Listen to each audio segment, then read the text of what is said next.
baby. We are back. We are live. It is Friday night. You know what that means, baby. Yes, I see I got a lot of people already in the chat. How y'all doing? Welcome back to another edition of Friday Night Vyp. Y'all know what it is. We here. We live. We're going to have a good night tonight. I was just looking at the calendar and I'm like, wait a minute. This will probably be the last Friday night I stream this year. So this is the Friday Night Vyp finale for 2020. Now, make no mistake, I will be back next week for Christmas Eve and the subsequent week for New Year's Eve. But obviously, both of those evenings occur on Thursday. So I'll be streaming next Thursday night, and then I'll be streaming Thursday night again for New Year's Eve. And for Friday night, I will not be streaming anymore on Friday night for the rest of 2020. So this is it. This is the finale, baby. And it should be a good one because we got a debatable topic tonight. Got some people that are coming on to talk with me and things like that. So let me hurry up and get to the intro, and we'll get this party started. So, current time 6:33 p.m. Central Standard Time, which means you are in the right place. You are on the right YouTube channel, baby. Yes. Woo! Yeah, you already know. But for some reason, if you're new here, which I love new people, don't get a lot of you all, but if you're new here, I'm going to need you to listen to the next part very closely. My veterans know what's about to happen next, but for my new people, listen very closely. So, this is the part of the live stream where I'm going to need you to turn your volume down. Because if you don't turn your volume down, I cannot be held liable for what your neighbors think about you listening to some loud dude on YouTube. That's on you, not on me. That's on you, not on me. Yeah. Now, with that out of the way, let me get into the introduction. Let's get the electricity flowing, and let's get into the chat, because this should be a good one tonight. This should be a good one. Hopefully, I gotta make sure I don't break this flimsy old Apple cable. Ugh, we gotta talk about the cable for real. Terrible. Terrible. It's absolutely terrible. And Charles Barkley would say it's terrible. Woo! Okay, all right. All right. Here we go. What's up, people? This your boy Vyper, the man about tech, and we are live!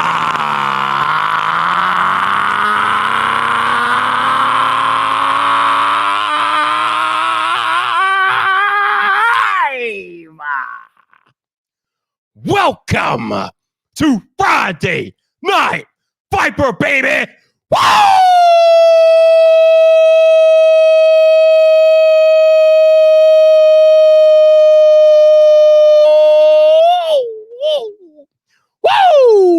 Woo! Oh, yeah! Now, before we get started with tonight's festivities, let me see who I got in the chat tonight. First on the list is Anthony Beltray. What's up, bro? How you doing? We got my man Bit Cloud Gaming. What's up, Ryan? How you doing, baby? How you doing? We got Jeff Hale in the building. What's up, Jeff? How you doing, baby? My man Alan Osborne is here. What's up, Alan? How you doing, man? My head of security, El Jefe Review. What's up, Jeff? How you doing? We got my homie from the UK, Marvin Wallace. What's up, bro? How you doing? We got F. Nick in the building. What's up, bro? How you doing? The Apple jockey himself, Alex Jackson is here. What's up, bro? How you doing? We got Lamar is not here. What's up, Lamar? How you doing, baby? How you doing? Oh, we got Drift Access. Long time no see. What's up, bro? How you doing? iOS Gino is here. What's up, bro? How you doing? We got Iggy360. What's up, man? How you doing, baby? How you doing? We got the Norwegian sensation, LVA. What's up, bro? How you doing, baby? How you doing? And we got Joseph Hardison in the building. What's up, Joseph? How you doing, baby? How you doing? Digital Slang is here. What's up, bro? How you doing? Yo, Digital Slang, I don't know if you're doing tonight, but if you're free, let me know and I can get you in the live stream tonight, baby. It's been a while, so let me know if you're free. We got my man BenderTube, who will also be joining me shortly. What's up, BenderTube? How you doing, baby? How you doing?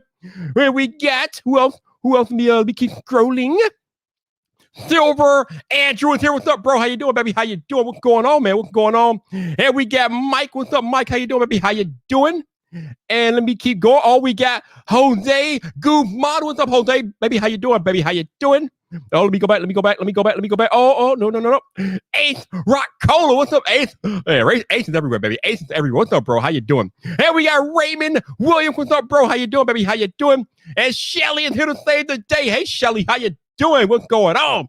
Bob Grimes. What's up, Bob? How you doing, baby? How you doing? And we got Matt McCourt. What's up, Matt? How you doing, baby? How you doing? Who else we got out there? Oh, is that it? Oh, no. We got Jason C. What's up, man? How you doing, baby? How you doing? And we got A-Rod Macias. What's up, A-Rod? What's going on? How you doing? And if this stupid thing would scroll, I can get to the rest of you. We got Zeppy or Sleepy or Wolf. What's up, man? How you doing? How are you all doing? Woo! All right, I think I hit everybody. Let me take a drink. I think I got everybody in the building. That's what I'm talking about. Woo!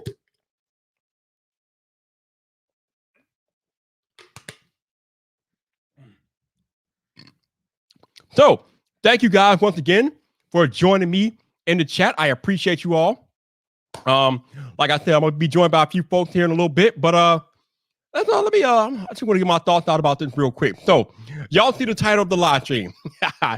In the words of my good friend Flossie Carter, is the price too goddamn high? Now, this idiot can be applied to a lot of things, not just the AirPod Max, which are the latest headlining, price-grabbing, attention-grabbing price item out there. Gwendolyn G, how you doing? But there's a saying in the audio community, and what they say is that audio is subjective, which means what sounds good to you might not sound good to me. What sounds good to me might not sound good to you. And that's okay. There's nothing wrong with that. There's no right or wrong way for any of us to judge audio, because we like different things. We have different tastes, this, that, and the other. So I think somebody was joking about on Twitter the other day about having some type of standardized way to test audio equipment.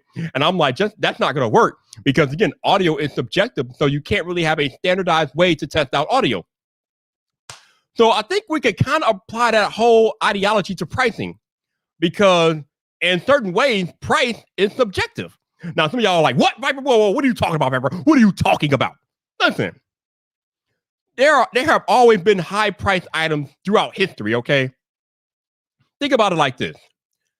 When we talk about buying cars, you got Ford, which is the affordable mainstream consumer electronic vehicle, or you got Ford, which is the mainstream consumer vehicle, which is affordably priced for most people.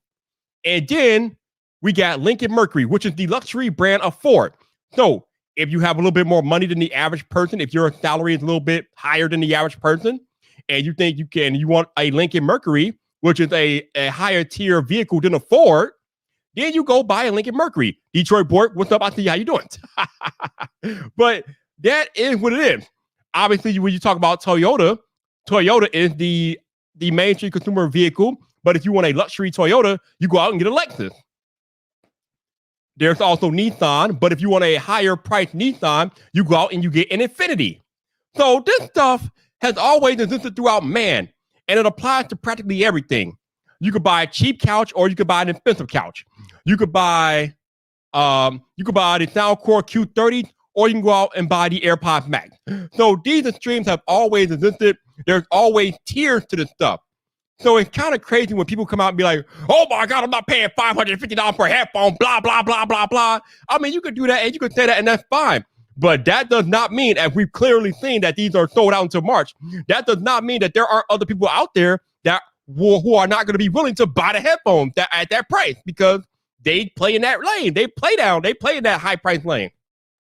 Listen, like I told you guys in my video last night, you can make fun of me because I told you guys I wasn't getting these because I felt like they were overpriced and this, that, and the other, and they look antique. But then I saw pictures and videos of them, and I'm like, all right, actually, they look cool.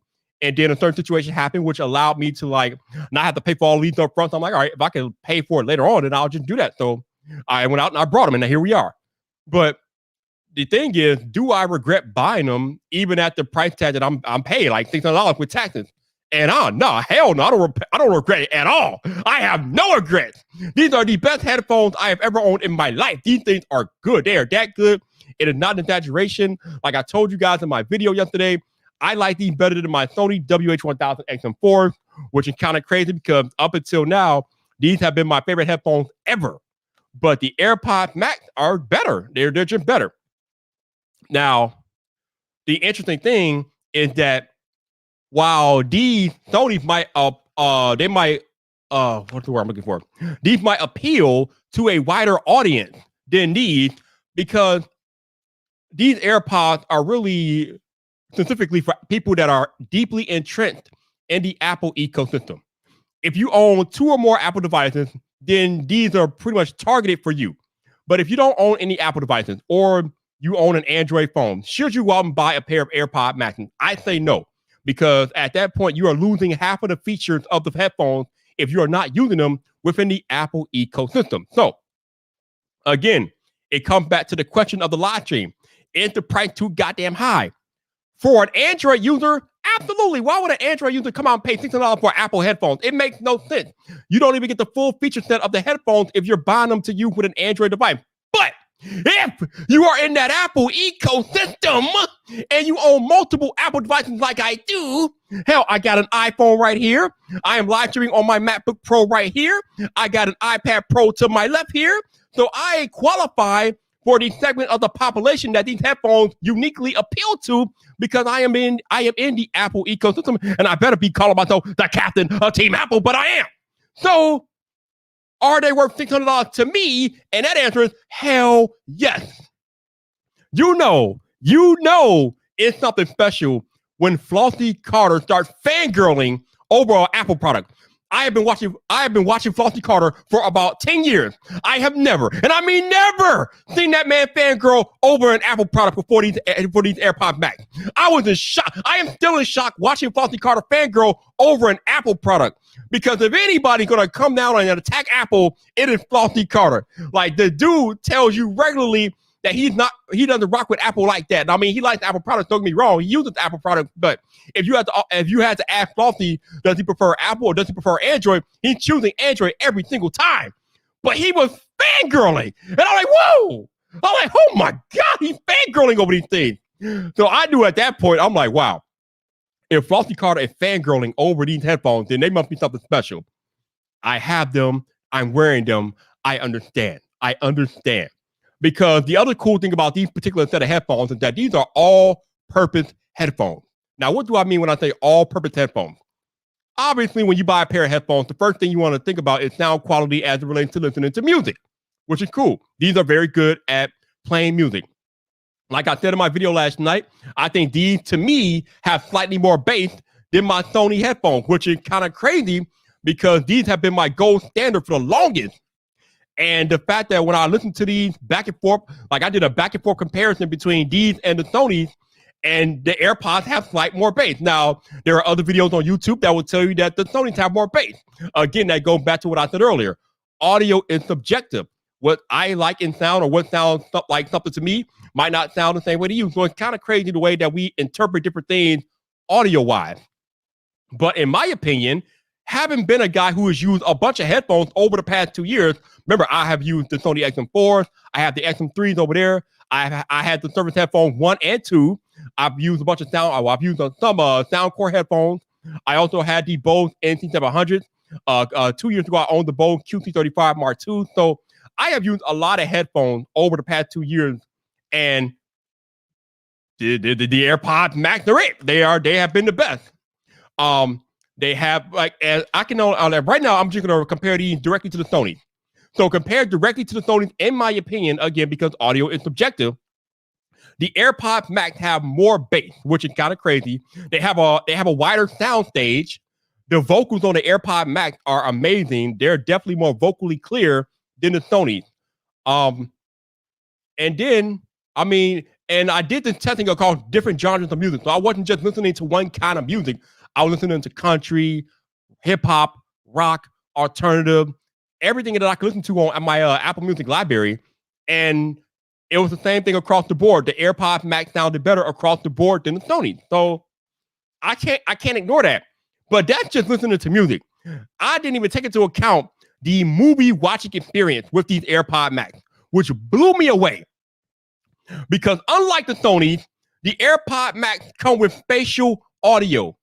And I explained this a couple of times in my video, but for those of y'all that are not familiar, spatial audio is an audio experience that allows the movie and music and things like that to come with you 360 degrees, which means you are completely immersed in the audio of whatever you're watching.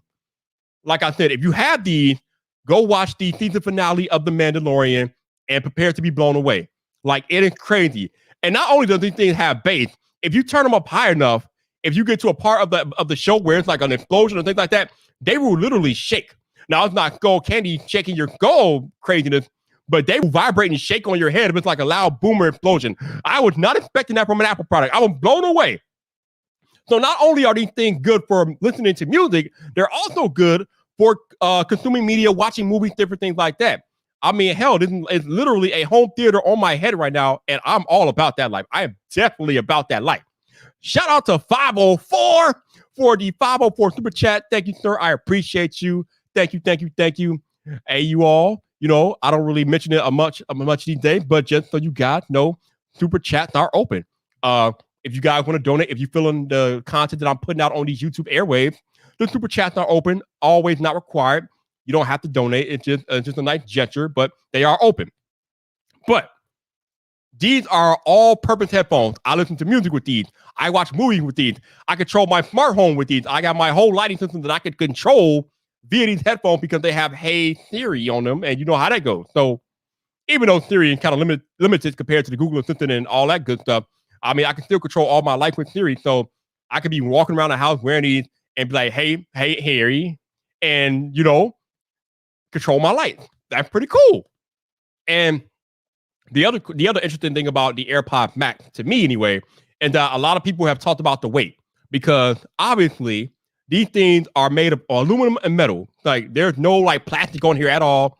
You got this stainless steel frame right here. You got these aluminum ear cups and things like that. So you got premium build materials in these headphones. But when I put them on my head and I wear them, it's really not that much of a problem to me. I can wear these for hours. Now, they are heavier than your average headphones, of course, but they're still very comfortable. They have the kind of fabricy mesh ear cups that fit nicely on my ears. These are very comfortable. Even right now when I'm wearing glasses, they're very comfortable. I can wear them for a long time. Hell, I didn't even want to take them off earlier. I was just in love. But they are heavier than your Sony, than your Bose and the things like that. So, I mean, if you are going to be wearing your headphones for a long period of time, that might be something to consider. But I think I could wear these pretty much all day if I had to, because they're comfortable AF. And the weight is not that big of a deal to me. Now, somebody else might interpret the weight differently for their head, but for me, I'm good. They're comfortable. They don't weigh it's not like wearing an anvil on your head. I find them very comfortable. Let me take a drink here.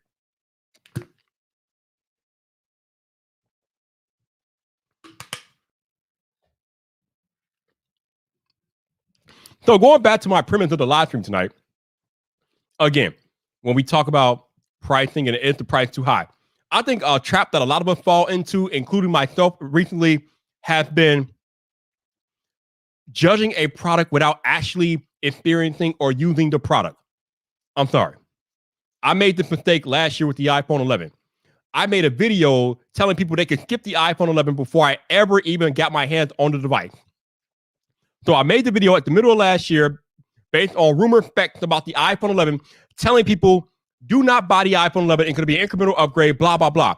Then I got my iPhone 11 Pro Max, and I was blown away by how good the phone is. So I learned my lesson last year. I will no longer be judging a product before I actually get the product in my hand. You cannot judge a product, no matter how much it costs. You cannot judge it until you actually use it, okay? Your opinion doesn't make much difference if you don't have any experience using the product. There's a lot of people out there that will tell you don't buy these headphones, they cost too much. But my first question is, do you own them? Have you used them? Because if the answer is no, shut up. You can't talk. Shut up. You have nothing to say to me. You have nothing to say. And you have not used the headphones. You cannot discuss the headphones because you haven't used them. Or I shouldn't say you can't discuss them. You can't give a valid opinion about whether or not they're worth it if you have not used them. So until you use the product, hold your judgment, okay? Because I myself said I would not buy these because they were too expensive. Then I used them and I understood it. I understood why they cost $600. I understand now, okay? And I am of the camp that they are completely worth the $600 if you are in the Apple ecosystem. Again, like I said earlier, if you are an Android user, these are not worth $600. It's just not. You lose half of the feature set. But If you own multiple Apple devices and you are in the Apple ecosystem, these are absolutely worth $600 every penny because they are that good. But you cannot make that determination until you actually use the product and then go for any product at any price. So I'm going to warn my fellow creators and people in general, do not talk out judgment about a product or service until you actually use that product or service. If you use it and you don't like it, cool, go to town. But do not drop opinions and judgments or judge other people for buying them if you have not had any experience with the product yourself. Because you look like a fool. I'm just letting you know. I don't know how I could put it any more politely. You look like a fool if you're out here rendering judgments about when you have not had a chance to use the product. You look foolish. It's like people trying to talk about iOS but never use an iPhone, or people trying to talk about Android but have never used an Android in their life. Why would I listen to you? Where are you garnering this experience? Where is the data behind your decisions and your judgment? You've never used the device, but you're telling me it's terrible, and you never what? Who are you? Why do you insist? Yeah, bye, Felicia, bye. Okay, bye. I don't want to hear it. So, in my opinion, being an Apple device owner, a multiple Apple device owner, these are definitely worth the money. But again, in my opinion, price is subjective, okay? A lot of people can't afford to buy these headphones, and that is okay. There are plenty other options out there for you, including the Sony WH-1000 XM4, which are half the price at this point. These are $300 less at this point than these AirPods Max. And these are every bit worth the $300, okay? So if you cannot afford the AirPods Max, I would highly recommend you buy these because they are worth it. But if you can afford the $600 and you own multiple Apple devices, hell yes, these are worth it. I don't have any regrets at all. Now, I told these people they can come in after 8 p.m. Eastern, but I'm done. So I'm going to go to my Twitter here and I'm going to send some links out. We'll see who shows up and we'll go from there. But yeah, you know, it is what it is. But I'm interested to get other people's perspectives on this topic tonight because I know we all have different opinions on price and things like that. So let me get to send these links and we'll see who shows up tonight and we'll go from there. But yeah, it's kind of crazy, man. People be having a thoughts and opinions before they even use the product. And I'm like, what? What are you talking about? Like, what? You can't have a product. You can't have an opinion. You can't have a judgment. You never used the product. What are you talking about? What are you talking about? I don't understand this stuff. Like, what are you doing? Oh, let's see. Like your Hefe said, exactly. I say this all the time. Armchair expert, bro. I'm telling you, bruh. Nah. But yeah. For those of y'all that keep that asking me, yes, I like these and I enjoy these more than my Sony XM4, which is saying a lot coming from me because I'm the guy, like I said last night, I'm the guy who convinced Marquez Brownlee to get the XM3s, okay? So I love the Sony headphones.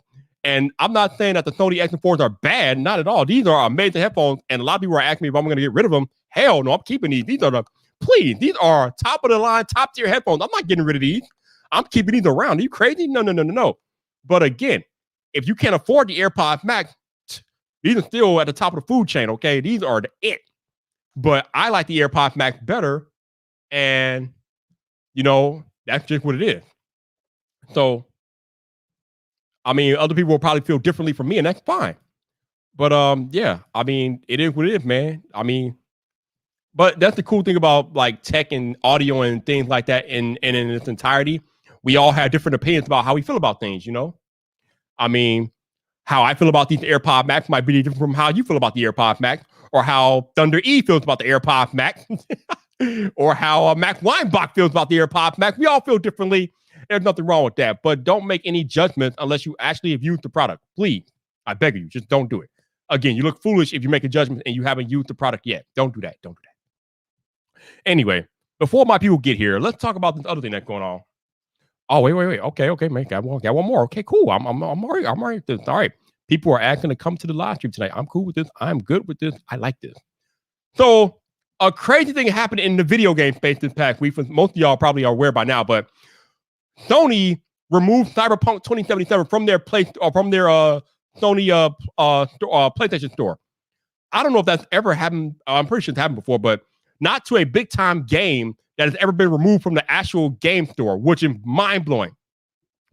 So, as most of you all know, Cyberpunk came out with a lot of bugs and things like that, especially if you're playing on an Xbox One or a PS4 the game is almost unplayable in its current state. So a lot of people have been requesting refunds from Sony, and Sony's like, no, we're not giving you no refunds. You already play like over 2 hours of the game. Because I think their rule is if you play the game for more than 2 hours, if you download it digitally, you cannot return it. That's it. You're done.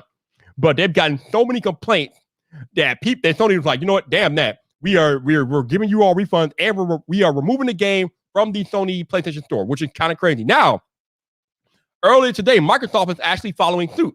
They are issuing refunds for Cyberpunk 2077, and they are removing it from the Xbox Store, which is mind-blowing. Like, I'm just floored by this. Now, I've been lucky because, as you guys know, I own the game for the Xbox Series X, and I've had a pleasurable experience. But I'm also playing on a next-generation console. I'm not playing on the older one, so I have it a little bit better than the other people. But, I mean, I can understand why people will want their money back. You waited so long for this game. They delayed it multiple times. And then when you finally do get to play the game, you're playing trash. Like, the game is buggy AF.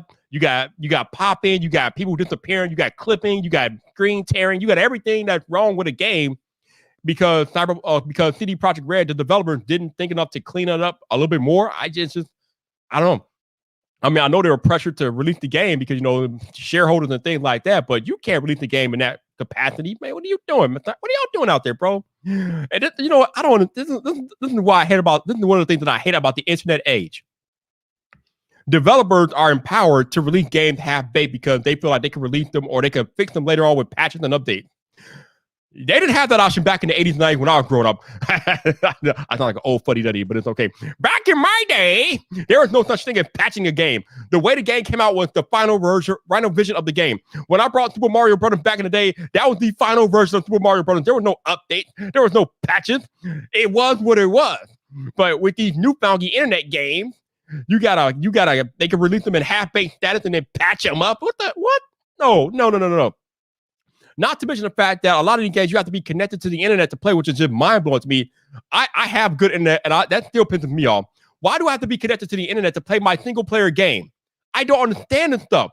Why do I have to be connected to your servers to play my game? Like, if I want to play the Call of Duty campaign, I should not have to be tethered to your the Activision or Treyarch servers to play Call of Duty. If I want to play NBA 2K by myself, I should not have to be tethered to the 2K server to do that. But you can't do that in 2020. No, because everything is connected, and you have to be online to play all your games, which is buffoonery. I hate it. It's terrible. I'm a tech dude, and I hate the way video games work these days, where they have to be always connected to the internet. It's terrible. I don't like it. We need to go back to the old days, but we're not going back. We're never going back. we are never going back. Oh, well, it is what it is.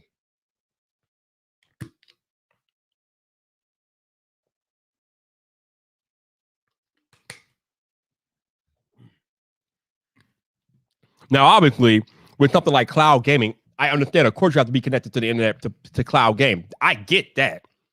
But to play a single-player game like The Witcher 3 or something like that, like The Witcher 3 or God of War or Halo, I should not have to be connected to the internet to play a single-player campaign, okay? It is a single-player campaign. Why do I need to be online for that? If I want to play multiplayer, okay, of course I got to be online. But for a single-player game or a single-player campaign, I don't need to be online for that. It's just buffoonery. Why? Make my skin crawl. No, stop it. It's ridiculous. All right, let's see. Did you play Cyberpunk on the Airpods Max? No. When I play my video games, actually for my Xbox Series X, I have the Astro 850, bro. And the Astro 850s are gaming gods. That's god tier in gaming headsets. So I will not be using these to game at all because the Astros handle that. Like, I mean, them Astros are legit, bro. The Astros are at the top of the food chain in gaming headsets. So I'm good.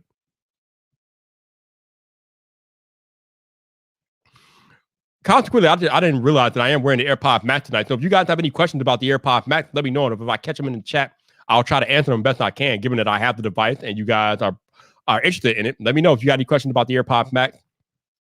And I got some other people coming on here tonight who also have the AirPods Max, so we'll answer whatever questions you guys have about them, and we'll go from there.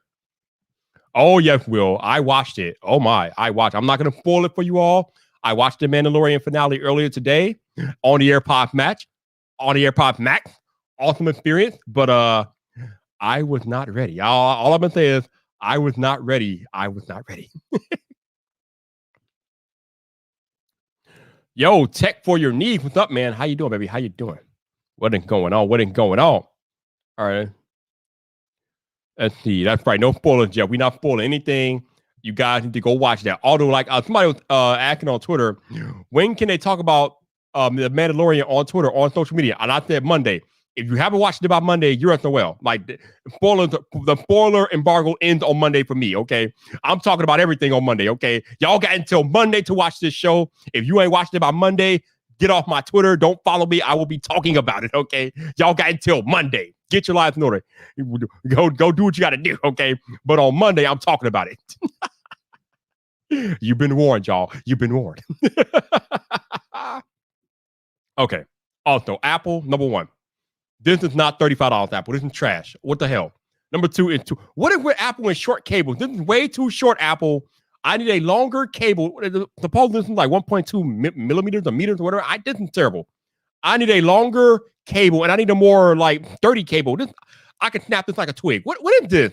This is a $35 cable that you have to have because no other cable works with the AirPods Max because, you know, Apple does Apple things. This is the only cable that works with these things, and it has to be the Apple cable. It's $35, and it's terrible. It's flimsy, it's too short, and it's probably not going to last that long. And I really hope that they allow other people to make cables that are longer and more sturdier than this because this is trash. But whatever, it is what it is. Yo, seriously, the cord is terrible. The cable's too short. Have faith. Can you tell the people to make better cables, please? I'm just saying. It seems like Apple is allergic to making better cables. I don't understand. You know what? But I'm going to bring somebody on here who can most likely complain about Apple cables with me. Let me bring in the world's greatest Apple journalist, my man, Renee Ritchie. Hey, sir. How you doing? Uh-oh. Renee, it's not ready. I mean, how you going? I'm not getting any audio. You're not getting any audio from me or what you mean? I think it's on my end. Uh-oh. I can hear you. But you can't hear me. He can't hear me. All right. Sorry, 1 second. We will get it together, y'all. We will get it together. But there we go. Oh, there he is. I uninstalled Chrome in that whole brouhaha last weekend, and then I realized StreamYard wouldn't work in Safari, so I installed Brave really quickly. Brave. Okay. I appreciate you, man. No, man, appreciate you. Thank you for having me. Thank you for coming on, man. So you are getting your AirPods Max next week. I heard you right. I have a pair there, but Georgia Dow went and stole them so that she could talk about them on the podcast tomorrow. So I don't have them with me right now. Okay. And you ordered the blue, right? Yeah. Nice. Now, have you had a chance to like play with them at all since before she stole them? Oh, yeah. I've been using them a bunch, but because there was like so much confusion at first, and like if I had to get a review done for embargo, I would have done it. But because I didn't, I got them after the embargo. I was like, I'm going to take my time and actually find out what's happening. All right, so since you've had a little bit to play with them and things like that, let's talk about the title of the live stream. Is the price too goddamn high? Now, I was saying earlier, Renee, that pricing is kind of subjective depending on what you can afford and what you feel is valuable to you. What are your thoughts on the AirPods Max being priced at $550? I mean, once Floss says major, go. Quad major. I mean, who are we? Yeah, quad major. Who are we, mere mortals, to say anything? I mean, like quad major. What else is there to say? Like nothing. Like there are very few things in life that get a quad major from Flossie Carter. Very few things. Yeah, and like again, you're saying it perfectly. Like I never look at Apple in terms of cost because the cost doesn't make sense a lot of the time. But I look at it in terms of value, and like you can get much cheaper headphones, but like how often will you replace them? How often will the ear pads get ganky? How well will they be supported with software features? Like the AirPods Pro are better today than when I bought them because they didn't have spatial audio when I bought them. That is true. Like Apple is known to update their products and things like that over time. That is one of the good things about having an internet connected product, that they can be updated. Like, I mean, we know what happened. I just made that rant about video games being internet connected, but other things like headphones and things like that can be updated over time. So that's pretty cool. So I have an example, and I don't know if it's going to make sense to people, but this is how it made sense to me. This is what I landed on. Thanks to computational photography, Google and Apple can take these really pretty bad cell phone camera sensors and make really good photos out of them. And like, yes, if you're used to shooting with like a Sony like you have or a Canon like I have, you know, they're not in the same league. But if all you have is your phone, they are way beyond what those phones could do by themselves. And I feel like these, sure, if you have like $1,000 plus studio monitors, you know, and that's all you really want is you want that baseline. Like you want just pristine reference audio. These aren't the same league, but they take really bad MP3 and ACC audio streamed over Bluetooth, which is not good, and they give you audio better than it has any right to be. And that, I feel like it's the same thing as computational photography. That's the promise. And so for people who have enough money and all they do is listen to their Apple devices and they want wireless and they want, like, they like over the ear and they like good build quality, I think a lot of nerds forget that it's not only nerds who spend money. There are a lot of people with money who don't care one whit about our nerdery. Like, does it work? I have the money. Take it. Give me my headphones. Bye. Exactly. And I think, and we can see that they're buying them. I mean, you can't get these until March anywhere. I mean, Apple, Best Buy, Verizon, Target, all sold out until March, probably. Crazy. You got to try to trade people PlayStations for them at this point. that might be the only way. I mean, and they're being scalped on eBay for like $800-900 at this point, which is just buffoonery. Whew. Yep. All right, so Renee, you are pretty good at this. You are pretty good at reserving judgment until you actually get a chance to have experience with a product or service. And to recently, I'm pretty bad at it because I've learned my lesson over the past year or so to reserve judgment until I actually use the product or service. So talk to us, Renee, about like how you go about assessing a product or service, and like you take some time to think about it, and then you come out with a video or you come out with your thoughts, because a lot of us fall into that trap of assessing a product or service before you even have a chance to use it. Well, I'm guilty of that too, because I've been doing a lot of reaction videos this year just because we haven't been able to go to events. And usually at an event, you do like a hands-on and then you give your first impressions, and it'd be a lot of pressure. And I don't know what to do. So I did some reaction stuff, and I make mistakes, but I just share, you know, what I think, almost like you have the best, like when you see like a color phone you like or something, it's like GIF worthy immediately. And I love that kind of stuff because it's fresh and raw and honest. I think it's like when people do like cynical takes, like when they don't, I'm not going to name any names, but there was like some YouTubers with huge audience are like, I haven't spent 2 minutes with this product, but I'm going to complain that it's lacking this feature, which anybody who spent 2 minutes with it knows that it has. And then I think you just look bad on your video because people know. Ooh. So what I do is like, I research everything. Like usually I won't get a video out first. I'll look through everything. I'll find all the documentation. If I'm lucky enough to know somebody who's familiar with it, I'll hit them up and, you know, like say, like, what should I be looking in? Is this good? Is this bad? I'll know people in the industry, like people who just are like experts in different kinds of these things. And I'll say, like, how should this work? Does what Apple said make any sense? Right. And they'll go like, no, the technology does not work that way. I'm like, okay. All right. So we got another guest coming into the show. Been a while, but I got to bring in my man, Mike, aka Bender 2. What's up, man? How you doing? Hey guys, what's up? How you doing? I am doing well. Thank you for joining me. And I've got Greg with me. You got Greg. Nice. Representing. Mike, what are you doing, Mike? What's going on here? What is this? Oh, these are my AirPod Max. Well done, Mike. Well done. How you been, man? Good. How about you? I've been good, man. You know, just doing my thing. Now, Mike, do you plan on getting a pair of AirPod Max at some point, or are you sending it out? I'm gonna be sending it out for a while, man. Just because I got a lot of other things I gotta get before I get those. I completely understand, man. I completely understand, dude. So I see you rocking the Soundcore Q10s, which are very, very nice pair of headphones, which are very inexpensive as well. Yes. Those things are so good. I brought 2 pairs of them, man. Those are so good. They are nice. I was tempted when they came out with the all black ones, but I was like, nah, just when they came out with all black ones, I had to jump on it. I had to jump on it. So, Mike, what do you think about what I've been talking about so far? Obviously, the title of the launch, it's the price too goddamn high. Like, are you like one of the ones that like kind of balk at the pricing of a certain product or service, or do you like take a time to see what the product or service can do before you judge it, or how do you go about making that determination?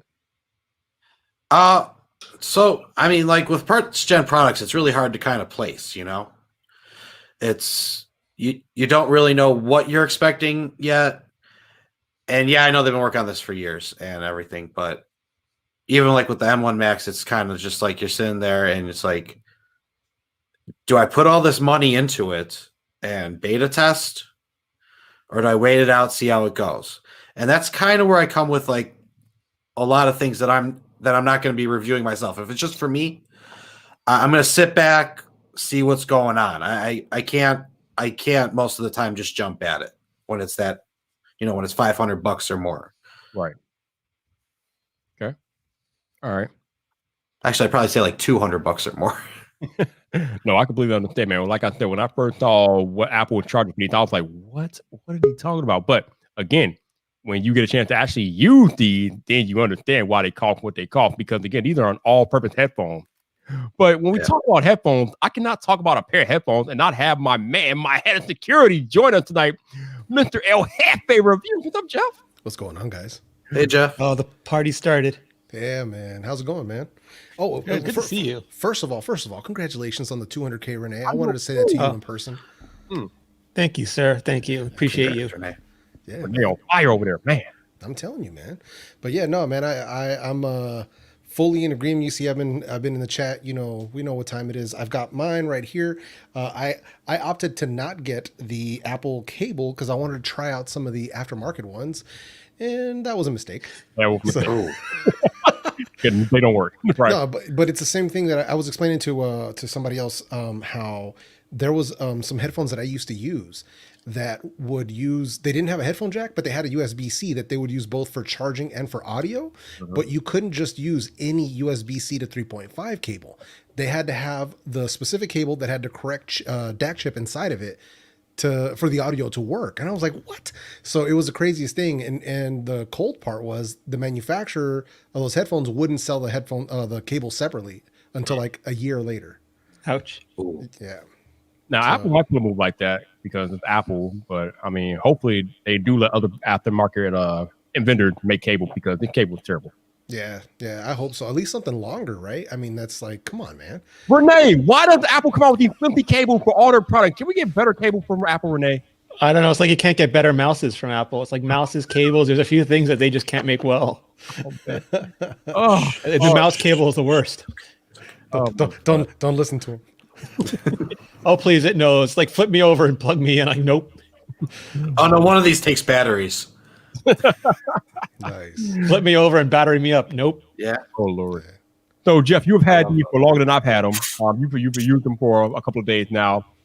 What are your thoughts on the outrage of the price of the AirPods Max? Obviously, when they first were announced and Apple was said to be charging $550, there was a lot of sticker shock.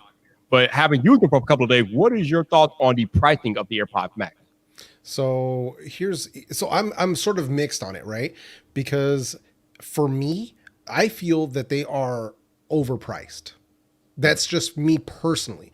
I think that they should have been something around $450 for the tech, for where their place kind of is in the market. I think that's where they should have been.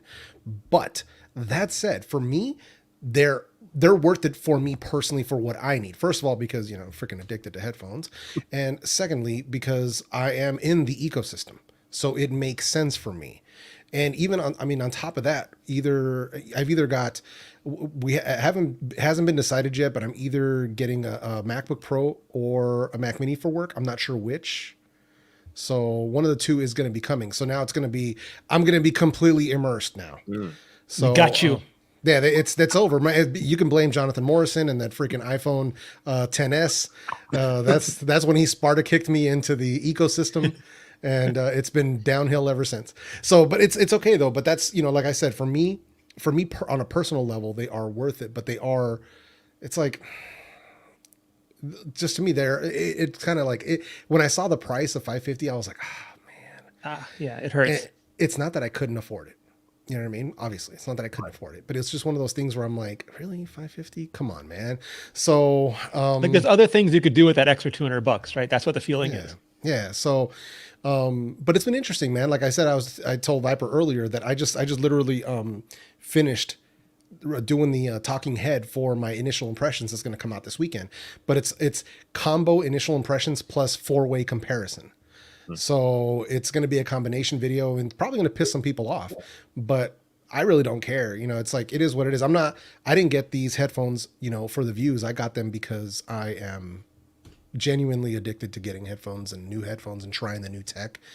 But dude, I mean, just like I'll say it, just like for anybody else here, and I've been playing coy on Twitter about them, but dude, I'm impressed, like genuinely 100% impressed. And I set the bar high. I was like, for this price, these better, blow me away. And yeah, it's so. I agree, man. I am genuinely impressed myself. I'm more impressed than I thought I was being. Like I told you after my video, I had low audio expectation for these, but yeah, I'm definitely impressed. After what I heard, like the computational audio with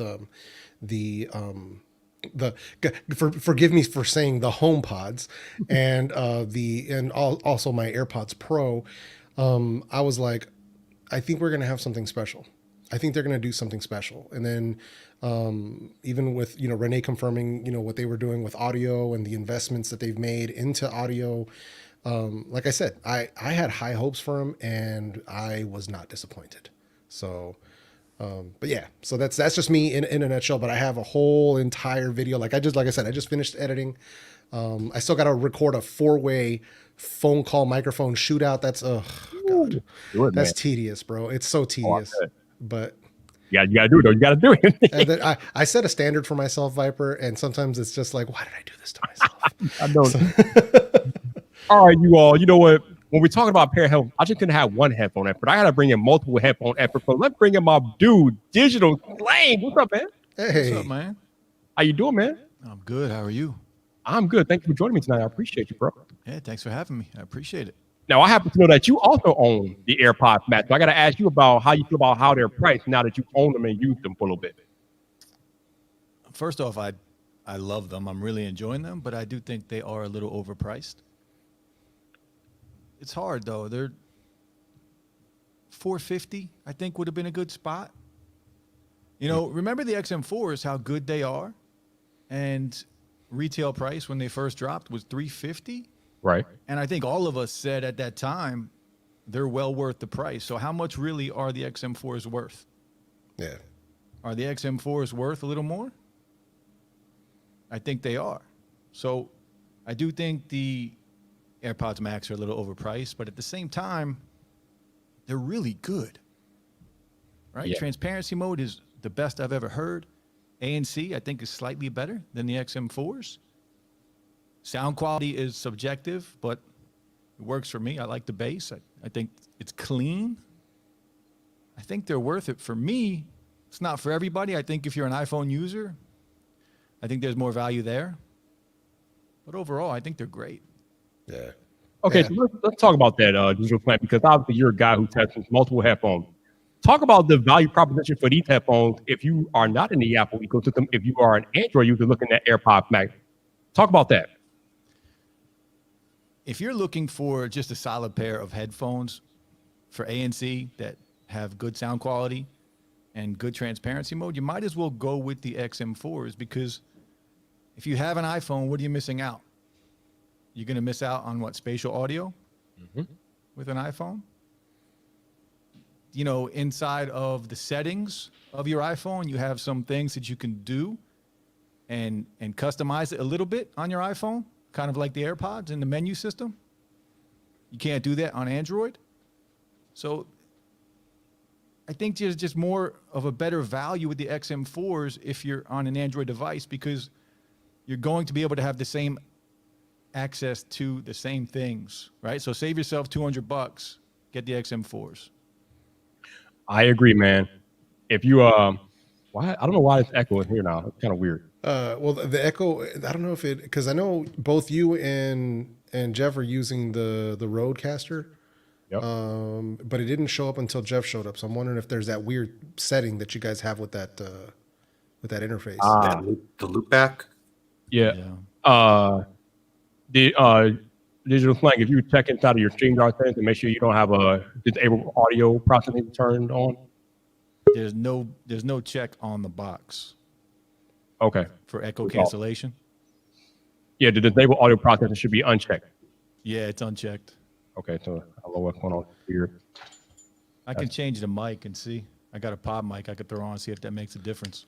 I thought it was I thought there was some setting that you guys used to mess with. I forgot what it Yeah, was. that's a setting. Yeah. Oh, in StreamYard? I thought it was on the Roadcaster itself. No. It's a StreamYard setting. Yeah. Ah, gotcha. Oh, that's weird. All right. How about now? Is that any better? Testing. I still hear myself. Yeah. I mean, it's all right. It's not a big deal. Yeah, it's not that bad. But I have just been requested by my man, the B-Roll, to join in the stream. So I got to bring in my dude, Travis MC. Hey, what up, bro? What's going on while I'm on this mute? What you got to say about that mute? Right? Get off the mute. Get off the mute, baby. I don't recognize Travis without the green screen. Right, what's going on? I'm too lazy, baby. Let's go. I ain't got time for that. Ain't gonna I apologize for my shirt, Travis. Right. What is it? Ah, it's terrible. It's like acid to my eyes. It's like kryptonite. It got here before your shirt. That's because he's a terrible person. He's trolling you in the chat now too. Well, who cares? Let him stay in the chat where he belongs. Stay down there with the rest of the people.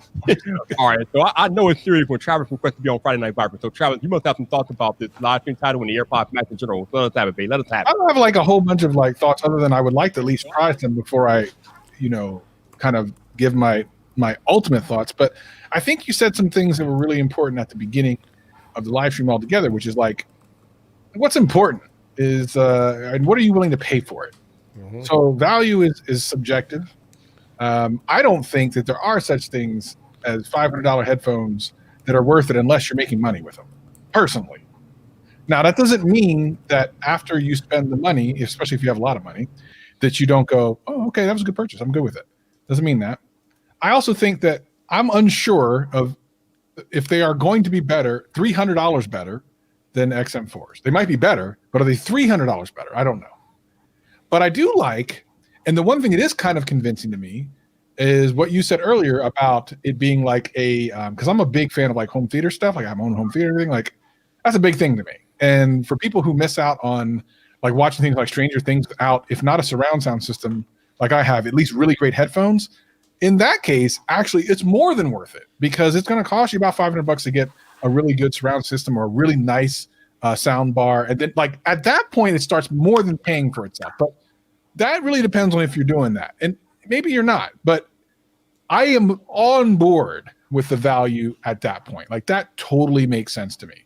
So I'm open-minded to the whole thing. I want to check it out. One thing I will say about Apple is no matter how much they charge for things, sometimes it's just ridiculous.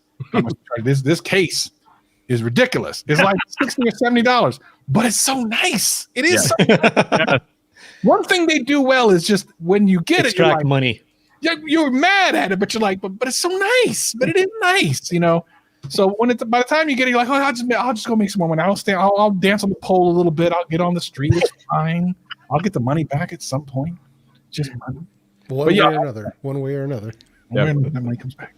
Now, the important thing to note about using these with special audio is that it is not supported on Apple TV, so it's not like you can watch. That's my problem because I use Apple TV to watch all my stuff. So I'm like, I don't understand that. So yeah, so for you, it wouldn't be a good deal because you can't use these on your Apple. Hey, send an email, get that fixed, please. Well, you can use them. It just because the Apple TV is stationary, it doesn't do any head tracking. There's no sensors in the Apple TV. Bruh. I thought that it didn't matter if the iPad moves. I thought it was just if you move your head. No, it basically does a relative positional check on the sensors in the AirPods Max and the sensors in the iPhone or iPad, and then adjusts the audio so that it's always in between the two of them. So and maybe the next Apple TV, I'd buy that one. I was like, I can't think of any reason to upgrade the Apple TV. It does everything. It's like the best streaming piece of hardware. It doesn't composite HDR. Like you can see the processor gets pegged if it's trying to composite HDR streams. Yeah. So just fixing that, and then it'll play the latest generation of Apple Arcade games because it needs a higher processor. Yeah, I could see maybe one or two things, but I mean, by and large, it's still better than Roku right now. Like I have back when I was reviewing all that stuff, I still had a hard time saying Roku was better. Because just because of some of the things that the Apple TV was doing before Roku, like Dolby Vision and Dolby Atmos. Yeah. But that aside, like now that Apple TV has all their cool shows and everything else, it's just the best streaming piece of hardware out there. And I just don't see the purpose of. Well, I shouldn't say the purpose. It's always going to be purpose. It's going to be hard for them to compel me to upgrade this year. I don't know, or whenever year. No, that's just got to add streaming video games support for me, and then I'll do it. Yeah, well, okay, fair. Yeah. I get Atmos on. Someone's asking Ethnic. Yeah, I get Atmos on my Apple TV. You better believe it. Every room in this house that has a TV of some sort or a projector or whatever has an Atmos setup. Yeah. 7.2.4. Good man. Good man. 5.2.2. Apple, my mother. Nice, man. Hey, Travis, is somebody in your house, man? Nathan, come in. Oh, I don't know who it is. She got good damn. I don't know Who it is? Keep it moving. You'll be on the couch tonight. She's Friday night. I don't know about Saturday night yet. That's keep it moving. Oh man, no. Hey, so I did try out the spatial audio with the iPad, and excellent. So I mean, with the AirPods Pro, I was shocked by it. I was like, "Whoa, this is actually really good." And not just so much for like the positional, like where you turn your head and like the voices kind of stay where they're supposed to be and all that, but because it blows up the sound to where it sounds like it's under you and above you, and you know, so it definitely changes the way it sounds. And then with the Max, it's that on steroids. Yeah. So that was really like, I was like, dude, if they can put that on my TV, then I'm gonna be like, okay, we've got something here. And I think somebody just did. I think it was Judner that just put out a video on a set of headphones that does that. Yeah. But I forgot what the brand was. But yeah, so I was just like, man, if Apple can do that, like if they do end up updating the Apple TV or whatever it might be, dude, that's gonna be even more value added to. Well, it's gonna add value to this headphone. Renee, we know you've been using the new Apple TV for the last 2 weeks. Tell us about it. Renee tried to play off that one. What was it, a couple weeks back before the iPhone 12s came out, and he was in the live stream, and everyone was like, "Renee already got it. We know he's already on it," because we knew it was the next week that they were going to be released. And we we're like, "He's watching the live stream on it right now. Watch him." And then like 2 days later, he's like, and then he releases every single potential video you could ever make about the iPhone 12, ruining all of tech YouTube. So you can't make no iPhone 12 videos no more. You did. You reacted to my dumb iPhone 12 video. That's the only thing I can do. I ain't nothing left. I have nothing left. I took everything. So I got to react to it because I ain't got nothing left. And then Richie goes out there, and if he buys an Apple product or gets an Apple product, you can forget about making the video. You can forget about it because if you don't get out before him, he got every single bit of it figured out, and he's going to answer all the questions. I had no questions after Renee. No. So that does bring up an interesting point about the AirPods Max, Renee. Apple, to my knowledge, did not see any review units out at the time. Any reason why? They did. They had a very, very small amount, like Marquez, Justine, The Verge. I think they had like 5 or 6. Yeah. Okay, Really super tight. Interesting that TLD wasn't there. I was really kind of shocked by that.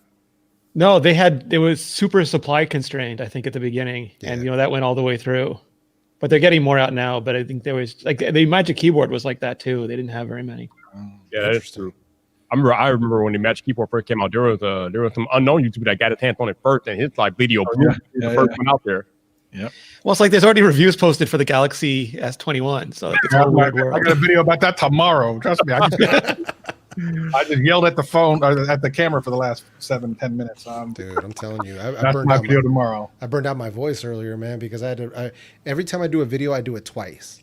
And this is supposed to be an initial impressions video, and the first run was 40 minutes. Oh man! I was like, dude, no. So I had to go back and redo it. The second time around, it was 21 minutes, and now edited down, it's around 17. Wow. Why are my initial impressions more in depth than some people's jerks reviews? put 40-minute videos, Jeff. Jeff. Only jerks. Right? Jeff, I was shooting my video yesterday, and I'm like, why is this video like 20 minutes? And then I edited it down 15. I'm like, damn! I edited it down. It ended up being 16 minutes. I'm like, I can't cut anything else out. This is it. This is what it is. And you need a future Viper in there. Right. That editing Viper. That's right, man. Who has like Viper? You do have like the white band, huh? Oh, but you ain't got no hair. You see that the white band? You can get that Jericho juice on it, and then it's all jacked up. It's all. Oh, dude, I saw that. See it on Twitter? Yeah. Well, I didn't see that. Thank God. Bro, no, it's who is it? It's Matty G. He's the one who's got his ear cups are messed up. The band is messed up, and it's white, so it's not white anymore. But yeah, it was white when he bought it, and that's like ooh. Now, first of all, I went the blue one, so it don't matter, and I don't got no hair. But that's and you can't. He said he tried to clean them 6 different ways from Sunday, and I'm like, oof. Yeah. What do you do about that? What's Apple going to do? Like, no, it's like martial arts. You got to keep going until that thing is like a black belt. Like it's a traditional way. It goes from white to black all on its own. Oh God. Oh my God. Oh, dude. Yeah, that's the sucky part. I mean, the material is nice and all, but like a lot of people are saying, it could get dirty pretty easily. So that kind of sucks. Well, they need to change that material on like the iPad Magic keyboards and stuff. All the keyboards, iPad keyboards. They feel so good, and then they look so nasty. Yeah. Yep. after they're used, but they're so nice. What do they change it to? Like all the surfaces were Alcantara, and then Reddit was filled up with Dorito Alcantara. Yeah, I mean, keywords. they're looking for that. Like, I feel like there's two very distinct, and I'm sure the meetings must be amazing between like the marketing department and like the engineering department. It must be fireworks. It's like, well, we need this to work this way, but we need it to feel like this. Wait a minute, what are you talking about? Like, you can't ever use it anywhere because it's beautiful, but man, when you first touch it, it's beautiful.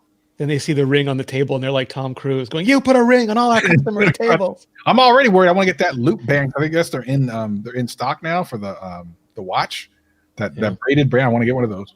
Is that what Greggy was talking about? Yeah, I saw they were in stock, so I'm like, oh, I can go get one, but I need to figure out what size I am. Yeah, they look. Mine arrived. Is it nice? Yeah, it's great. I like it. Yeah. Was it accurate for the little paper thing that you did?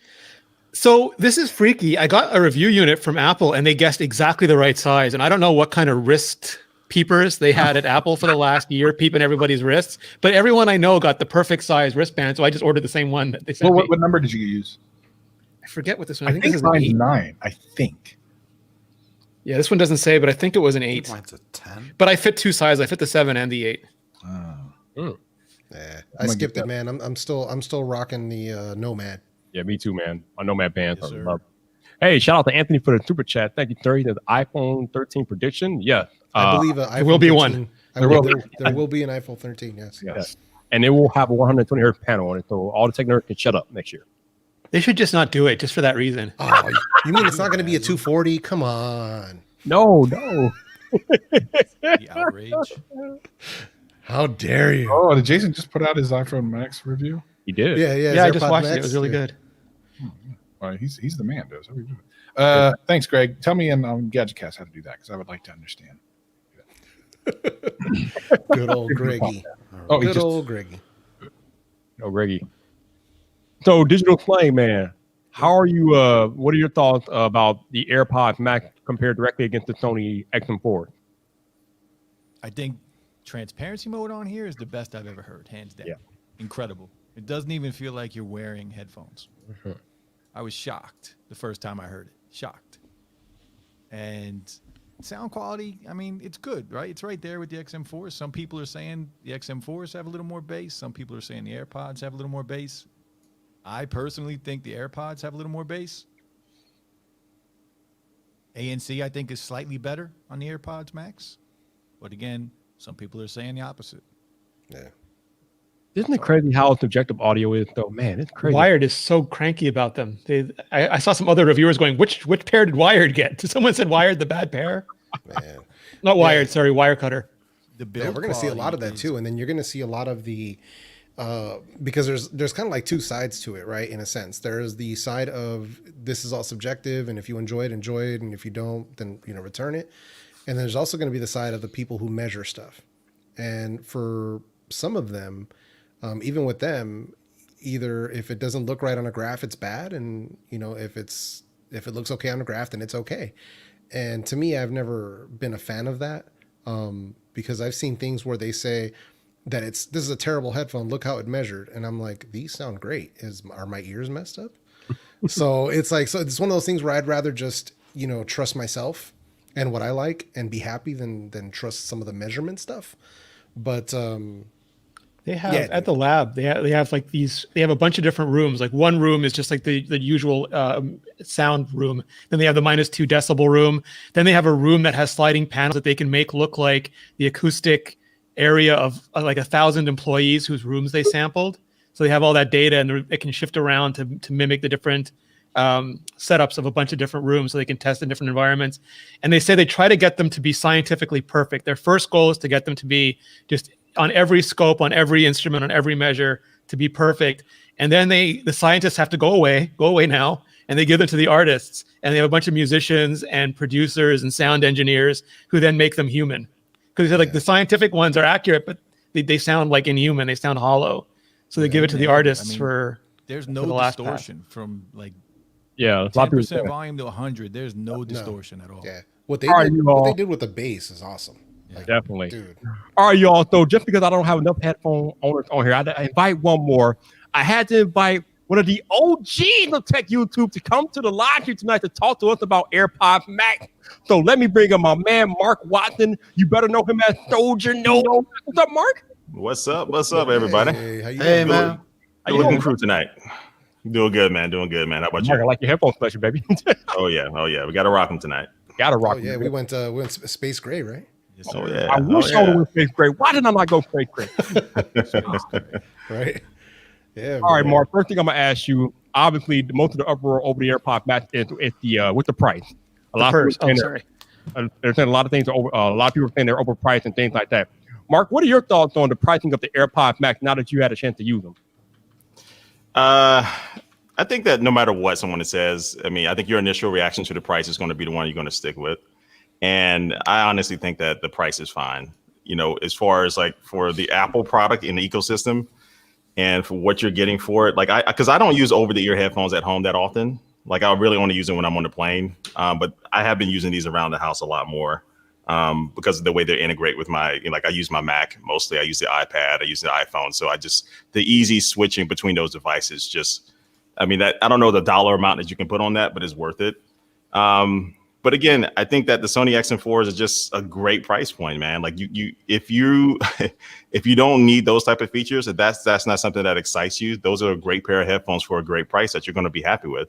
But I think these headphones are more of a stay at home. They're like the Mac Pro of headphones for Apple. Like, you know, everybody doesn't need the Mac Pro that buys one, but if you buy one, you know what you're getting. Like you are doing the research for it. And so I think for this price point, I think at the basic level, people are doing a little bit of research on it. You know, they're watching Renee's video, they're watching somebody's video on it that's going into a lot of detail on it. And if you buy it and you do your research on it, you're going to be getting what you expect. And so right now, again, I think with the sound quality compared to the XM4s, they are better for me. Is it a huge jump? You know, is the price difference alone worth like the sound quality that you're getting with it? Not really, but it's everything else that kind of goes into it that. For me, I'm fine with it. But again, if you're not fine with it, that's fine too. Yeah, I talked about that earlier. When you talk about paying $550 for a pair of Apple headphones, and not just the sound quality you're paying for the build quality, you're paying for that integration into the Apple ecosystem, you're paying for spatial audio, noise cancellation, transparency mode. So it's like the complete Apple experience that you're paying for. And I think when you look at it like that, it's a lot easier to stomach that price as opposed to just looking at them at, is the audio worth $550? And maybe yes or no, but there's a whole bunch of other things that go into it besides the audio that make them worth that price, especially if you own multiple Apple devices. Yeah, and I think with audio in general, I mean, it's not like smartphones where people might be like enticed to upgrade every year. I think if you have like a really good microphone, a really good sound system in your living room or something, you're not upgrading those things like every single year. So I think I don't know Apple's upgrade strategy, what they'll do with these, whether they release a new model every year. But I honestly think these can stick around for a few years without needing an upgrade and still, hold their water. So when it comes to like the older I get, man, like I used to buy cheap shorts and cheap pants. Now I'm like, all right, let me spend a little bit more and get something that's a little bit high quality instead of buying a new pair, something every year or so. So I think with something like these, like you're spending a little bit more, but yeah, the build quality, everything with these are pretty top notch. And I think these are something that you're going to keep for a few years. Yeah, I agree with that too, because from what we've seen with the updates and the improvements that we've seen with the AirPods Pro, I wouldn't be surprised to see Apple bring something else to the table during the lifespan that we own these headphones. So, because I mean, just most recently the spatial audio upgrade, that blew me away. So I was like, okay, this is I'm into it. And even like that active noise cancellation update that they did, which improved it. I already liked it, but the improvements they made, okay, I'm with it. So I think it's gonna be good. So I'm looking forward to seeing how this plays out. Can I ask a different question too, Viper? Sure. Because like a lot of times people say they're too expensive, but like that's just like a gut reaction. Like I see it and I go, $550, seriously? But Apple's formula is really simple. Like for most things, it's their cost plus 30% in margins, and that's how they get to most of their prices. My understanding is for the AirPods, they're lower. They've cut the margins because they want to sell them, and the technology has just been super expensive to develop. So I always think like there's two things. It's not that they're too expensive. It's like maybe they're the wrong product. Like maybe the HomePod was the wrong product. Maybe these are the wrong product. Maybe they should have made a plastic version. Like what could they have done to get the cost down? What could they have given up to make like a $350 pair? and would I have preferred those? And like maybe if they got the sport version out first that were plastic and $250, maybe that would have been a better product. Or maybe they figure they're going to get the expensive ones out first because they know we're going to buy them, and that can subsidize the sport versions. It's funny that you say that because there were rumors that Apple cut out a few features to get these out the door. Like these were supposed to have a touch panel, but they don't, obviously. I think there might have been a couple of other features that Apple had cut out to get these out of the door sooner. Well, they always do that. It's just they didn't have to deal with processor before. Somebody knew.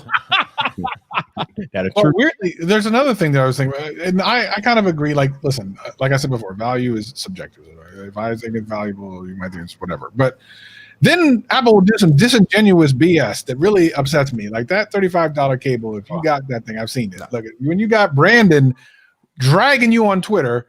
He's one of the nicest guys out there. He don't drag nobody. But when he's dragging your cable, you know you done messed up. They get $700 wheels. Like when they do stuff like that, it's hard to I understand there's a lot of technology in headphones, but then don't say, Lexon, if you want to wire these things, that's gonna be $35, player. They put the DAC in the headphone, which is probably in the cable, which is probably not the best place to put it. Well, the other thing is, I guess like some generic cables don't work either. So it's not like you literally have to buy the Apple cable, which apparently isn't even of high quality. So that's what when they do that. Yeah, I've got 3 aftermarket. Doesn't work. Yeah, I've got 3 of them. Yeah. One's like a $5, one's a $15. I think the other one was $19. They're all aftermarket. They're all MFI certified, but I think they're literally just cables to run your phone into like an aux jack or whatever. But for these headphones, yeah, they don't work. Wow. So, yeah. And they're not as nice as the case. Like you get mad buying the case, and this is not even good, and you're still not buying them.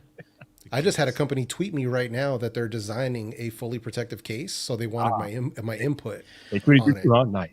And I even did it. I included that in my video where I said, please, if any case companies are listening or watching this video, please, a molded case encompassing the whole headphone and whatever mechanism triggers that ultra low power mode, please include that. With magnets. Yeah. I mean, whatever it is, like, please do that. So, because that's what I do. Like for like the XB900s from Sony, you know, they didn't come with a case. My Sennheiser Momentum 3s, they didn't come with a case. So I went ahead and just bought myself cases for those, or like any headphones that I have, including like my my Sennheisers, these right here, the Hi-Fi Mins. I'm buying cases for all of them, even though I'm not going anywhere. I just like to have them protected. But these aren't a case. The AirPod Max is not a case. It's a pair of chaps to be charitable. What is this for now? I don't know. Chaps. Those are what any definition. Those are chaps. I thought it was hilarious when I tweeted the photo of, I forget exactly what it was. It might have been like C Kids thing, and I say, oh, that's why I couldn't buy any. And one of my non-tech friends looked at it and she goes, oh, I'm not into purses, but those are neat looking. And she wasn't kidding. Weren't you expecting? I was expecting Marquez to do a gag where he walks out with the iMac Pro in a Pelican case, and then the AirPods Max in a matching Pelican case. Okay, he just walks right down the street. We can only wish. Mark, man, why does Apple make crazy, flimsy, terrible cables, man? Can we not get a better cable, Mark? What's up with it? Yeah, I think Apple accessories are like soda. When you go to a restaurant, if you really know the price of what that soda costs at a restaurant, you'll be, out of your mind. So I think Apple knows that, the accessories, you're going to buy them. And if you buy them, that's just extra money for them. And, a lot of companies do it, but I think people pay more attention to Apple, when they do it. I don't like it, but it's one of those things like I don't know, how loud we get it. I don't think Apple will change it. So their pricing is like, so it's kind of like, with the cases for these headphones, we're just waiting for the third party to catch up. And we'll be able to get them for some good prices. Hopefully. Now, Mark, have you used these to edit any videos yet? No, not yet. I haven't really used them to edit, so I've just been listening to music and watching some movies on it. I've been watching some Mandalorian on it. But I haven't used them to edit yet. How about you? Well, I'm worried. Can someone explain this? Because I'm worried that the computational audio will fix things in an edit that I would want to fix manually myself. Ooh. Like, I don't want Apple's magic audio coming out of these headphones when I'm trying to fix literally one of the things I was saying on Twitter when people were like, well, do these professional other headphones? I'm like, no one's using those to mix anything. If you walk in when Jay-Z's sitting down with some AirPod Maxes to mix his audio, he's going to kick you out. He's going to slap him off your head. It's gonna be a 2-second thing. So you can't compare them. You're exactly right. No. It may correct for things. That's really I hadn't really considered that for like. So I use these to edit a video wired up. I'm not using wirelessly, and I don't plan on using them wirelessly because of the whole latency issue. But I did use them to edit it wired up, and they work fine for me. So Yeah, I wouldn't. I guess edit that- audio. But did you listen back on the Macs? Yeah. So how would you know? Yeah, there could be no They audio. could have The fixed Mac is it just- on the way back out. well, I listen on the back then on the phone too, and it sounds working. I mean, I I Okay, listened to okay. your video today, and you sound like Renee Ritchie. I don't know if that had to do with audio or what. I don't know how you did that. it takes a lot of computation to sound this bad, man. This is not easy. it seemed to work all right. So I guess I got lucky. And Genosis, no, I taped two Magic Mice to my ears. Okay, That's commitment. it Yeah, is. man. That's one of the things you got to watch out for. Like I use them after so when I record my audio, I edit the audio, but I'm using my Sennheiser monitors for that. And then when I did the rough cut on the actual edit, I was wearing the AirPods Max. But that's also because I'm not editing any audio at that point. So it's just it's gonna sound the way it sounds. I already know it sounds good, so I just leave it. So it's not really an issue for me in my workflow. But they did a pretty good job as far as that's concerned, because it's like, I mean, because I edit on an iPad, so it works perfectly. Travis knows what I'm talking about, and so it just, yeah, you can transition. The quick switch from that to the phone is even better than the AirPods Pro, which that surprised me too. So Yeah, the automatic switching is amazing. I think I saw Luke Miani on Twitter had some issues with it, but for me, it worked perfectly. It switched Luke into Greg. That it wouldn't switch him back. But you know what I did experience, and I only had it happen once. I had the ambient ANC combo happen one time. Okay. Yeah. So I was switching from one mode to the next, and it left ANC. ANC kicked on one, and ambient stayed on the other. And I was like, what the? It's very disconcerting. So I went ahead and just cycled back through, and it fixed itself. And I haven't been able to recreate it. So it did happen the one time, but it hasn't happened again. The same thing happened to me. I did the same thing you did. I just kept cycling, and it fixed itself. Yeah. Kind of weird bug, though. Definitely weird. Man, the more I keep looking at Mark, the more I keep getting mad that I did not buy the fake grade. Damn it! Never recommend that Too late. You were I'm surprised you bought them late too, Viper. How'd you get yours so late? Well, I wasn't planning on getting them at all, and then my buddy from Verizon posted their link and said, "Hey, Verizon selling these." I'm like, damn it! I thought you used your Cyberpunk refund to get them. Oh, God. I didn't actually refund. I'm keeping Cyberpunk. It worked for me, man. Yeah, me too. I'm keeping it. But I'm running on the next gen console, so I mean, I understand why the people that are playing on Xbox One and PlayStation 4 want their money back, because that's just crazy. Mark, you play Cyberpunk, or did you buy it? Yeah, I bought it for the PC though, so I haven't had any issues. Okay, So it's been working fine for me. Gotcha. Yeah, It's a great game, but yeah, definitely got some bugs they need to work out. yeah, it's an ambitious game, man. Like I don't know, if I was releasing something, I would just wait till 2021. 2020 is just bad. It's just They bad. probably had investors. I can only imagine what the investors were doing to them at this point. God. Yeah. Oh my gosh, so much money lost in a very short amount of time. Because Yeah, I've never seen stores just like all at once say no, we're not selling it anymore. Like it was Sony, and that's crazy. Yeah. Yeah. And like I said, I like it, but it does crash on me at least once per day. It will crash. So, but I love the story so far has been fun, and the gameplay is fun. So, Yeah. So we got another guest coming to the live stream tonight. I think Good it's your Lord. second time coming to the live stream. One of the up and coming tech creators in the faith, including me on his collab today, Mr. Top Tech Geek. What's up, man? hey, Nice. Hey, what's up, little bro? How you doing, man? Good, how are you? Good, man. How you liking those headphones, dude? Oh, they're which ones? I know, The right? ones I'm wearing? Look at him. Look at him. I like it. I like it. That's Yeah, the same question. That's the same question I asked. Well, the if you're talking about the WB900Ns, they're pretty good. I like them. Nice. They're the bass and everything. bass. They're really good. They're my favorite. Yeah. Nice. Can Okay. people stop Major using upgrade from password what I had generators to name before. these things? I know what is this phone in your naming convention, I know. man? Terrible. Terrible. Okay, I gotta ask you, Top Tech Geek, something, because I have got a lot of people together before, but this dude got 30 creators, something like that on your video. How the hell would you do that, man? That's crazy. Yeah. I have no idea. It's really, I just asked a bunch of people that I wanted to be in it, and more people said yes than I expected. Yeah, But the it's percentage is really- usually a lot lower than that. I looked, I was like, good God, it's like a movie. Seriously. I was shocked. Yeah. I am sorry, Yeah, it Mr. was- Will Smith, but I no longer have room for you in my collab. Thank you for answering so late. For real. Yeah, it's pretty cool though. I'm glad it came out how it did. Everything worked out so well. So I'm just really thankful for how everything went out. Yeah, man. You edited it up pretty nicely, man. Well done. Thank you. Yeah. It took a while. Actually, it wasn't as hard as I expected going into it though. So that's the funny thing. It wasn't as hard as I expected at first. So I got another question because I've had a couple of collabs where I've had to like edit people parts and put it into the video. How do you decide like where to put somebody's part in the actual final product? Like how do you decide what order to put them in? Because that's a lot of work. Right. That's what I was having issues with. So I kind of did it based on the product. So a lot of people had the two of the same products. So what I did, I had, say someone chose the A7S3. I had them set at one part and then waited probably 5-6 clips until I added the next clip to make sure it's not just a bunch of Sony A7S3s in a row. Right. Yeah. But really, it was kind of tricky figuring out where everybody should go. I know I kind of saved like some of the best for last, so that's why I had you, who's Mark, Renee, and them at the end. So I kind of saved the best ones for last and had a lot of the cool ones. Everybody was cool. Not trying to, but everybody, have some of the best ones I enjoyed the most at the end. I just want to point out that I was there squeaking and like just going and then Viper comes on with his intro. And I'm just like, that's how you talk. he cut out my intro, man. He cut out part of my intro.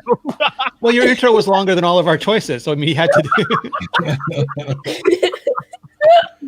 You gotta let Viper do just like the intro portion of the video. I know that's what I was thinking, and then I was like, you know what? I'll save him for last. I really like his. I'll save him to end it off. Go out strong. And then he's right? like, Renee, what do you pick? And then he says, doesn't matter what you pick. And then I'm like, okay.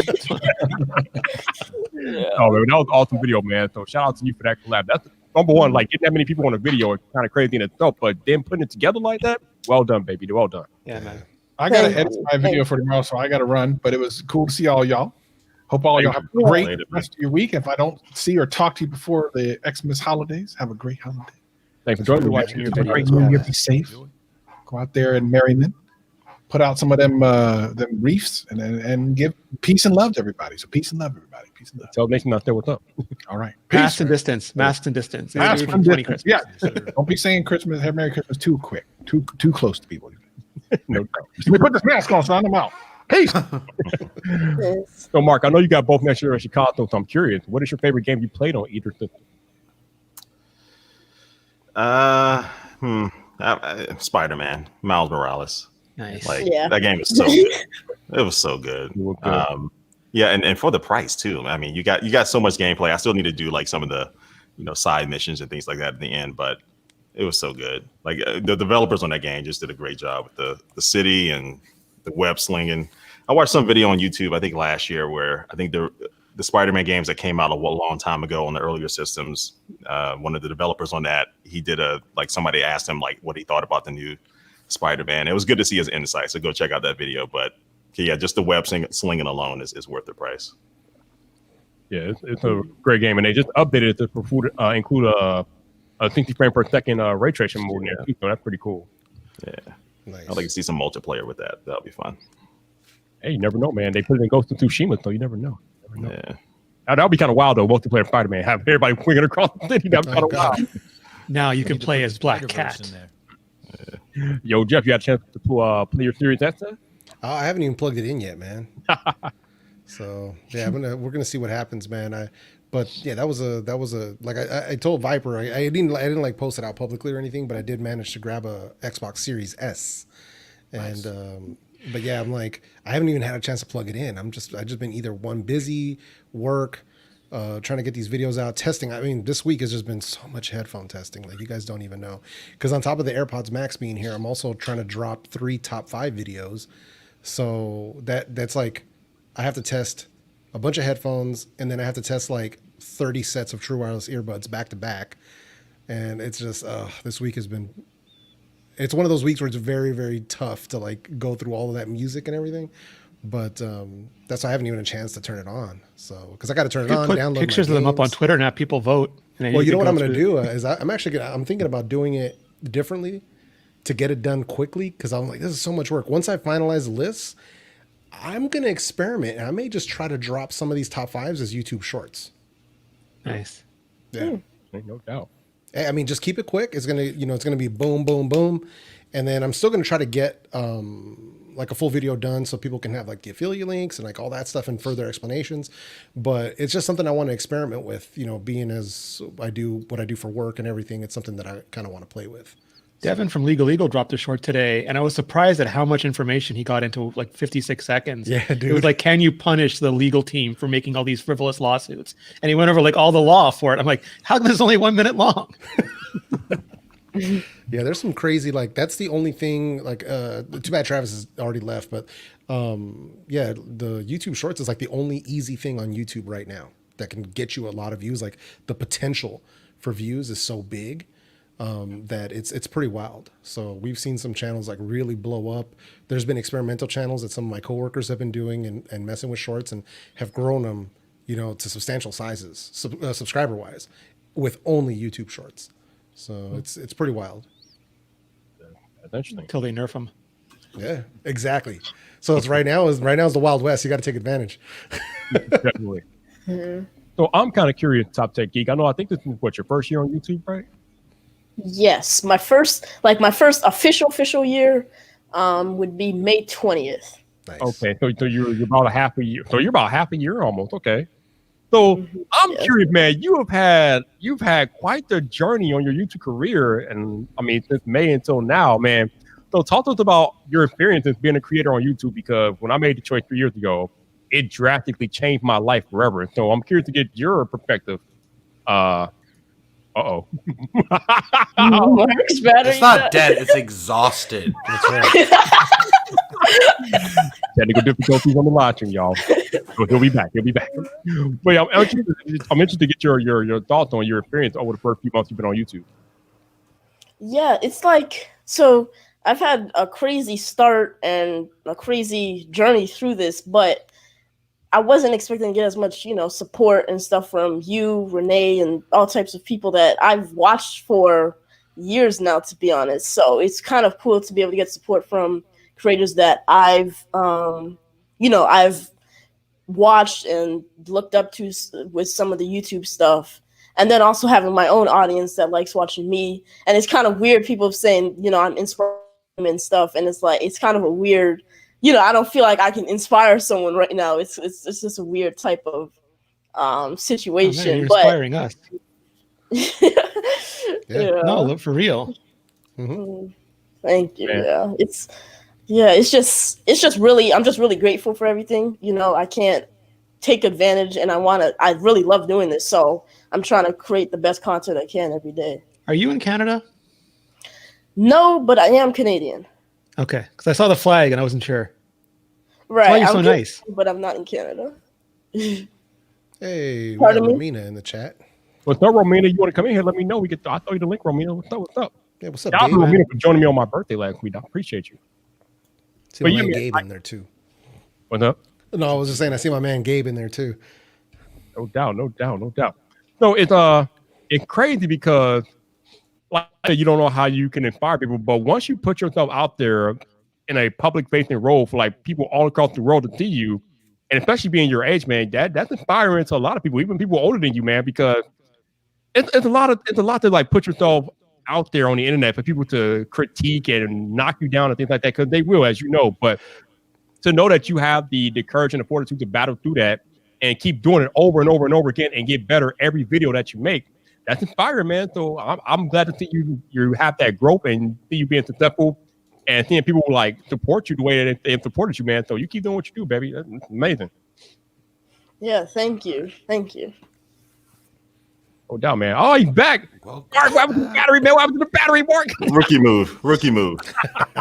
Rookie move. I'm plugged in, ready to go now. There you go. There you all go. right.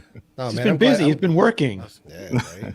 I'm glad Munir started, man, because my only regret with YouTube is it's a regret, sort of. My only regret is not starting sooner. But much like most things in life, it came at the time that it needed to come. And I'm really glad it did, because the opportunities that have come, like career-wise, life-wise, and financially from having started this channel years ago, have changed my life. Like what my life is now, I never envisioned 4 years ago before I started the YouTube channel. So it's just one of those things where sometimes I try to tell people, like, they'll be like, does it feel kind of successful? I'm saying, yeah, but I don't base the success on like the subscriber size. I'm basing the success on the financial changes that it's brought to my life. So Yeah. It's a ride, man. It's a journey, man. yeah. I mean, I remember Mark talking about how he started way back in the day. I think he was still in the military when he started the channel. I can imagine, Mark, that you thought it was going to be into where it is now when you first started. 19 years ago? Yeah, it was right 2007, right when the first iPhone came out, and then I just graduated college and I got commissioned in the Army, so we were like preparing to, depending on what unit I got sent to, ready to go for war. So I was just doing YouTube for just for fun, and it was kind of interesting back then because nobody knew what it was going to be, not YouTube, not anyone. So it was just kind of like it's been fun to see the platform grow along with other creators. So I have a little bit of a different view when like YouTube makes mistakes sometimes and stuff, because I do talk a little bit behind the scenes with them on certain things, and it's a massive platform to try to like please everyone. But I think overall, man, I think it's all gotten better, and especially the tech community, because it's just like everybody helps everyone. Nobody has a big head, and everybody just kind of like does their thing, and you want to see everyone succeed. Because that's because back in the day, tech wasn't really pushed at all, So you kind of had to stick together. You kind of had to like help everyone out. So it's been a good journey. It's been a wild journey. It's been a long one, but it's been a good one. You guys set a great example. Like you look at you and you look at Marquez and Rettinger and Justine, and it is not like BeautyTube at all. Like everyone is so nice and respectful. That's a great example. No, the giving back to the community as well, man. Yeah. I mean, not just Mark, like Jonathan and Marquez, and everybody else who helps out creators just starting out, myself included. I've benefited from it. Viper's benefited from it, and then when we have the opportunity ourselves to try to give back, whether it's knowledge or gear or whatever else, I think to me that's been one of the most beautiful things of our tech community, is like the generosity that we try to show each other. And the time that we try to, extend to help people out, I think that's one of the best things by far. Yeah, no doubt, man. Like I always say, the tech community take care of its own. It's amazing how creators have like reached out to me and helped me over my 3 years being on the platform, and how they've hooked up and worked with Top Tech Geek and everybody else. Like the tech community literally take care of its own, and it's a beautiful thing to see happen on a year in, year out basis. Oh yeah. So I miss these events, man. Every event was like a family reunion. So Yeah. I can't wait to. I'm so mad, Mark, because I've yet to be invited to a tech event, but now who knows when the hell that's going to happen with everything. Oh, that's gonna change in 2021, man. Yeah. I mean, are we going to have events? Are we going to come back together? Though? I don't know, Mark. I don't know. As I said, Yeah, not for a 2022 is while. going to be lit, man. 2022 is going to be lit, bro. It's like people running through the streets going, yeah, human contact. That's All right, right. so I think this is like a very interesting conversation. So I kind of want to continue. Let's go to Renee. Renee, you got a very interesting story because you were real-time media before you became a content creator. So talk about that transition and what it's been like for you transitioning from doing actual media to being a content creator. Well, I mean, when I started, it wasn't real media. Like the same things that YouTubers go through now with bloggers, bloggers were going through with newspaper and magazine writers.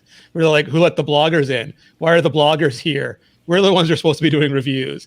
You people don't even have a byline. You don't even have a publication. What is this internet thing? So like you had to like fight and for your place, and then eventually people started paying more attention to bloggers. And now it's similar with YouTubers. We have a bunch of bloggers going, well, who let the YouTubers in here? And I'm like, you went through this not but 5 years ago, and now look at you. Oh, you turned into what you hated. It's like every tragedy. So it's been really great. Like I think the YouTube community is interesting because in the Google community, Google cares about time on page the most. So you see like a lot of especially old school bloggers would bury their sources and try not to have anyone click out and keep you on their page for as long as possible. But with YouTube, everyone's in everyone's sidebar. And like the better you do, the better everybody does. It raises all boats. So I find everyone's like so much friendlier and happier to help and do all these things. And it's just like you were saying, it's an amazing community. No doubt, man. Digital Flame, talk about your journey to the YouTube, man.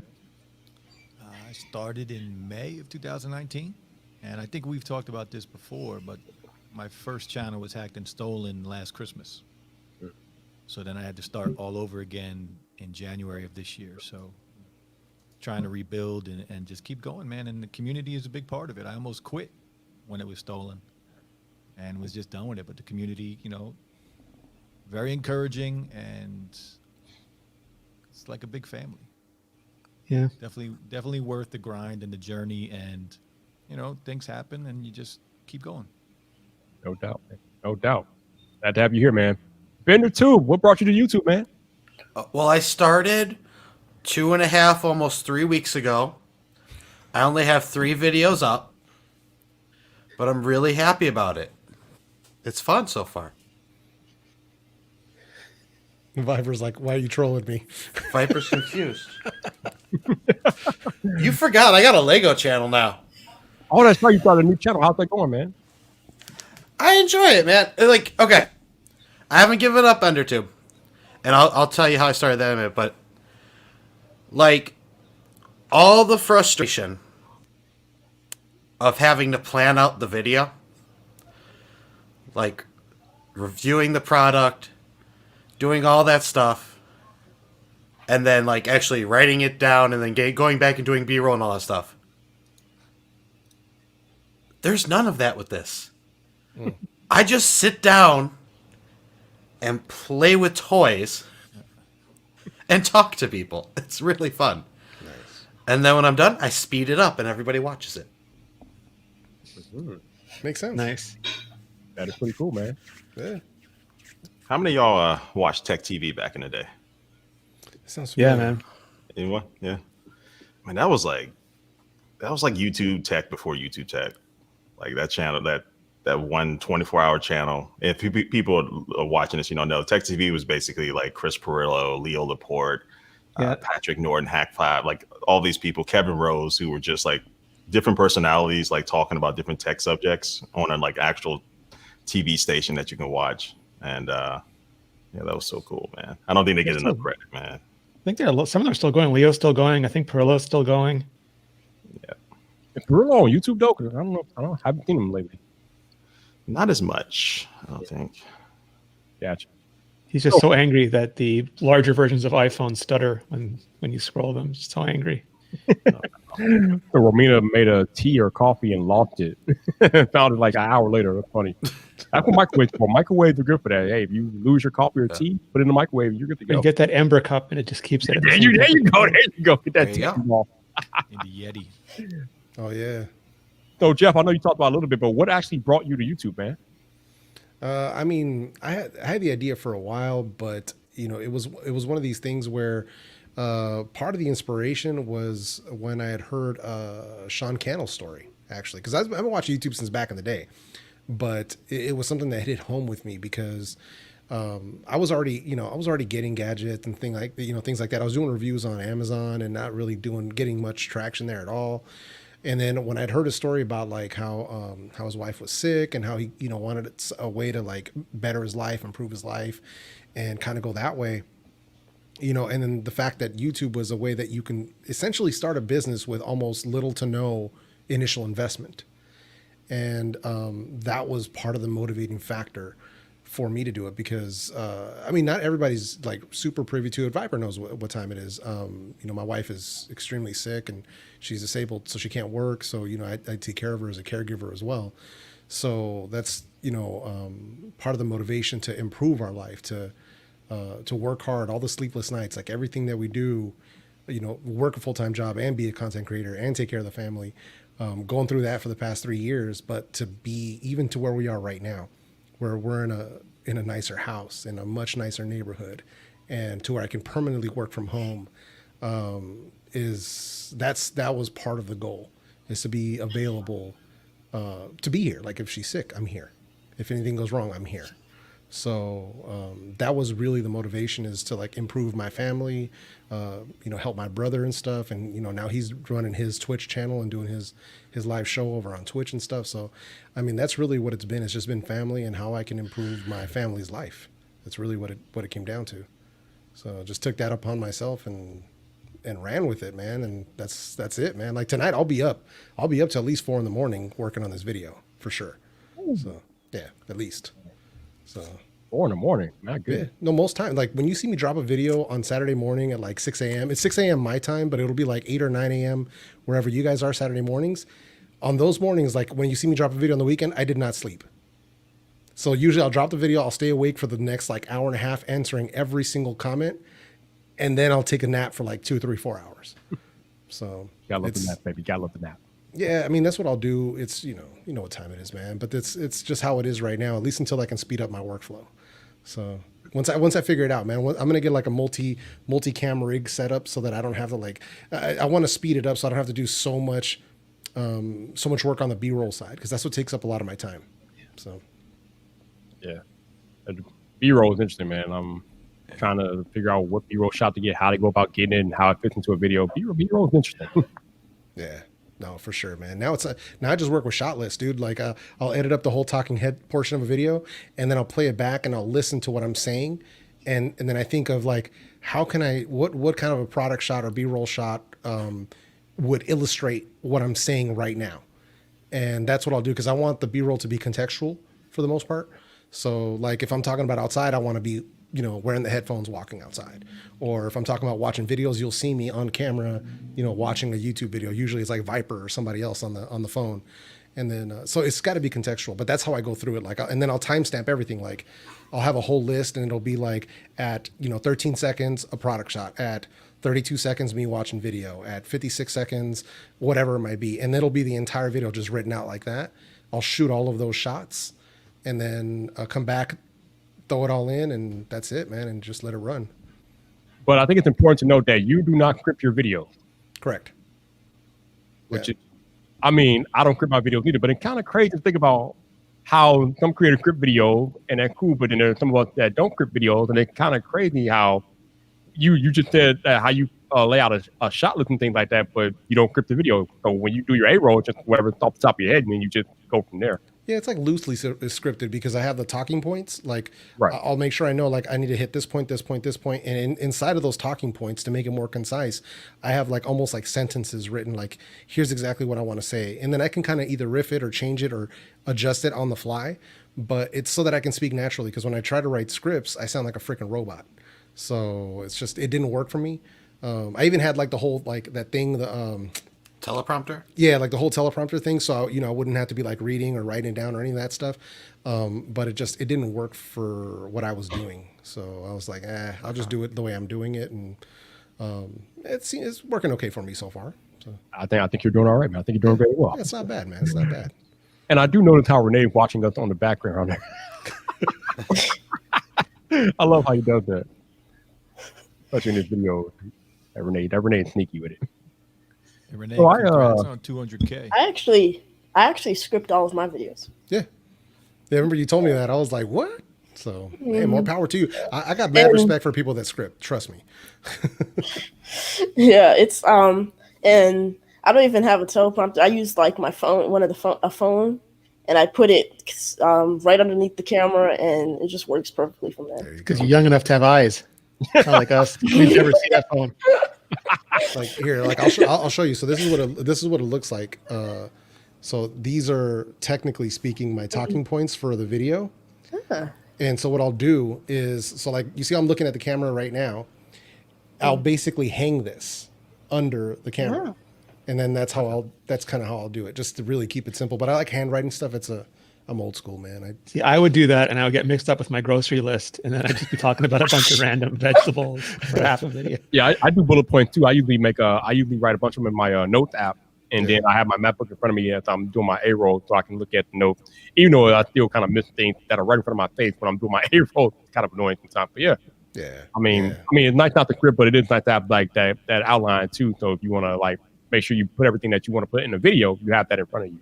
Yeah. No, there's some people that are really good at the scripting. Like, I don't know if you guys are familiar with Bad Seat Tech, my guy Brian Phillips. He has like a PC peripheral channel, and he's blowing up. Like he just, I think he's, last I checked, he was at 250. He's probably closer to 300K now. But yeah, I mean, he's seriously blowing up. But when I watched the way that he was like writing his scripts, the fact that his scripts just sound like he's just talking off the top of his head, and he's cracking jokes throughout the whole video, to me is like some next level stuff. I'm like, dude, I watch every single one of his videos like as inspiration, because I'm like this. And thankfully I've met him a few times. We've hung out. He's on a whole nother trajectory, but it's like, man, dude, I got a lot of respect for people that can write scripts and actually have it sound natural and be funny. It's like, dude, I can't even be on that level. Yeah, there are definitely some creators out there who script video, but you wouldn't know that unless they tell you. So, Yeah. So Some of them are like serious. They're like interior, my office, day, iPhone, enter, stage left. So it's funny because some creators script videos and you can tell that they're scripting or they're reading off them. I'm like, oh man. I mean, but it's not easy to do that while you're making a video. So I mean, Oh yeah, like a Samsung event. Wow. No, that was so obvious this year, though. I mean, I think like a lot of professionals had to learn how hard it was to be us. Yeah. Oh God, yeah. Mm-hmm. Yeah. Or the TV reporters that were working from home for the first time like ever, and yeah, you could tell that. I'm pretty sure Stephen Colbert's iPhone is sliding off the mantelpiece as he's trying to talk to us, and he's trying to stay in frame. I know everybody here had to at least tech support somebody this year for like their live streams. I know everybody. I know I had to. But you know what? I had the best looking frame on the family Zoom call on Thanksgiving. Okay. So I haven't really told my story. I mean, I know most of you all are familiar with it who watch me, but I started YouTube 3 years ago. Actually, my anniversary coming up here on the 1st of January. But Jan 1, 2018 is when I started making videos.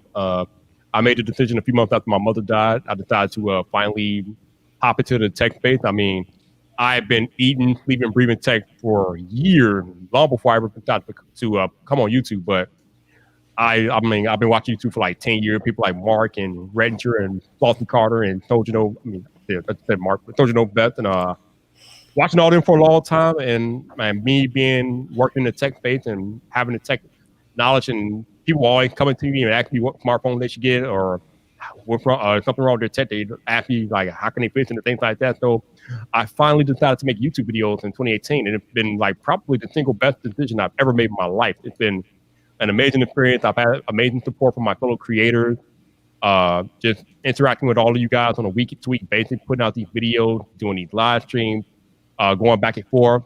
I mean, there's always gonna be people that like don't like what you do, people saying that I talk too loud or I'm screaming, blah, blah, blah. But it's all fun, man. I'm having fun on here each and every week. And I think that's like the most important thing about what I do anyway as a creator, is that I'm trying to be informative, but at the same time, I'm trying to have fun and make it fun for you, because tech, I mean, if we think about it, if we really get into the weeds of it, tech is boring, okay? We start talking about megapixels and ceramic shields and things like that. This stuff is boring. Like, the average person doesn't care about this stuff. So we as creators have to find a way to make it entertaining and digestible to the average person that doesn't care about tech.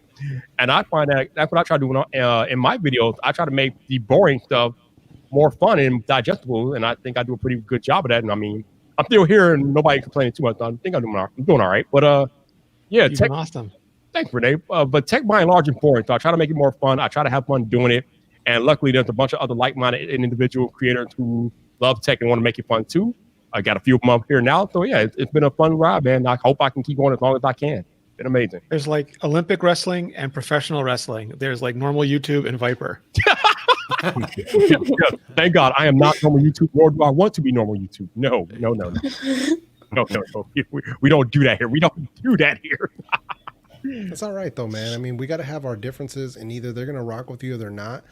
And I mean, it is what it is, man. And that's, I'm the same way. I mean, I'm not gonna be everybody's cup of tea, and that's okay. I don't mind. So I'm just gonna do the way I'm doing it. If people want to roll with me, they do. And thankfully, the ones that do, they're pretty hardcore. So it's been great, man. I can't complain. Plus, making friends, hanging out with everybody, and we got, Viper, at least from everybody in this chat, me and Viper, we actually, we've hung out in real life, and we had some good times in LA and stuff, and hanging out with Jonathan and Viper shooting that video with the Pixel and stuff. That was a lot of fun, man. So Awesome, man.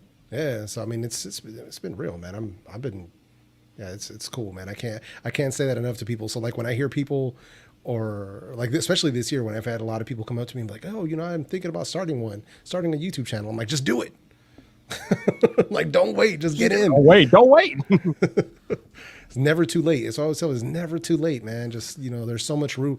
The room for growth, like the growth of some channels that I saw this year alone, who just started this year, it's insane. So when people say that it's oversaturated and that there's nothing you can do or there's no room left, BS.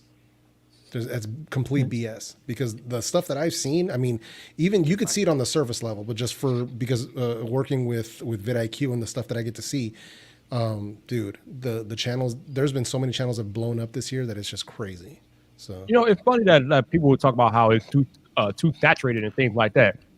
I mean, I don't even know if there's such a thing as being too saturated. I mean, if you look at the NBA, right, there's like 300 players in the entire NBA. There's like hundreds of players in the NFL. In baseball, they have hundreds of players.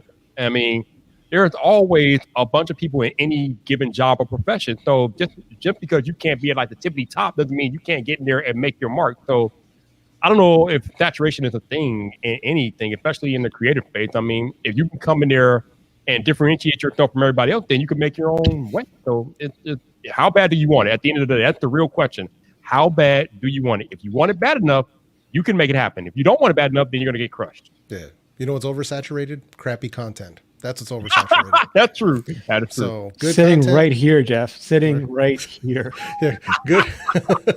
Now, good content speaks for itself, man, and there's not enough of that to go around. So, like everybody here doing their thing, dude, I'm with it, man. Everybody that's hustling out here trying to grow, putting in the work. Everybody, people that are in the chat. Everybody, man. It's that's what we're not saturated. We got plenty of new voices. We got plenty of fresh blood, and you got to just do it differently, man. And that's just got to tell your story and get out there and do it, man.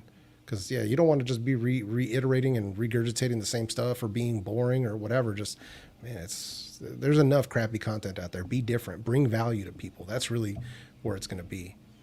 No doubt. Hey, Mark, I'm curious, man. You've done hundreds of videos over the time you've been on YouTube. What's your favorite type of video to make, man? What's your favorite type of content to do? I don't really anything outside. I've for the past few years, I've just been like trying to get outside and film more, and just get outside the office, get outside the studio, and just go out there and so I'm doing like more like electric scooters and electric bike videos and stuff like that. Things that are totally away from what my audience typically wants. But doing this so long, like I just have to like those type of things like are just different from the things I used to do back in the day, and it's just fun to be outside in nature and just be outside enjoying the weather and stuff. So, a lot of my B-roll I try to take outside if I can, when it's not as cold as it is now in St. Louis. But so anything outside I'm liking, man. Nice. What camera are you using these days to shoot your content? I'm still on the Sony A7 III, and I missed. I'll probably go to the. I'm debating on which camera I'm gonna get next. So something that's happening next year that's going to decide what camera I get. I'll talk about that a little bit, but I'm rocking with that one for now. But I think I might make the jump. I would love an A7S III. I have an A7 III right now, but I would love to get an A7S III. But my bank account is big A7S III, so there's that. But that A7S III. This looks so good, though. Do you need it? Like, do you want to do like slow mo or what would you mix up? Well, just as a secondary camera, and especially something for like my top down shots. Because like for my top downs when I'm doing for my videos now, I just use a Sony ZV-1, and that works. But if I do that, then I'll probably make the A7 III as my top down and use the S3 as my main. Okay. I apologize. I have to get going, but I really appreciate being on with you guys. Hey, no problem, Renee. Thanks for joining me. Man. I appreciate you. Have a good one. See you, dude. Nice to see you all. Bye, Renee. Congrats again. Yo, Digital Flame, how did you decide to start making audio content? I just kind of fell into it. I've always loved headphones, and it's just kind of where I started. My first love is cell phones, but cell phones are a little more expensive to get into. Yeah. So headphones, earbuds, that was kind of the no-brainer for me to start, since that was always a big passion of mine anyway. And it just, just went from there. Yeah. The audience, I listened to the audience, and they, they wanted more, so I just kept getting more. Made it very easy. That's pretty cool when you can find something that your audience identifies with, and then that's how you know what to do. That's what's up. You know Yeah, what else helps is the flood of product that's coming as well. So that's another helpful part of that And they're cheaper equation. now too. Yeah, I don't know if Travis is still watching or listening, but I heard Travis made a mistake. You really turned down a chance to get the THX Panda, Travis? Really? Oh, bro, what are you doing, Hey, Travis? there's a few people in my tweet that were like, I turned those down. I'm like, Jeff, you got them, right? yeah, I got them right here. Mine are coming on Monday. Oh, dude. Yeah, no, it's different, man. It's like, yeah, I mean, I explained it in my video. It's a different type of sound because it's a different type of technology. So, but it is like, to me, they were hands well above. When I did my review back in January, I had them up against the Sony XM3 because the 4s hadn't even come out yet. The Sennheiser Momentum 3, the Bose, and the Bear Dynamic Lagoons, and the Panda just whooped all of them. Like, it wasn't even close. So yeah, they don't have noise canceling, anything like that. They're straight up like Just audio. yeah. If you're like an audio guy and you want a wireless solution, but that can also be used wired and sound even better, then I mean that's what they're really made for. You can game with those too, right? Yeah. Yeah, they even threw in the mic. The mic. So I got the mic as well.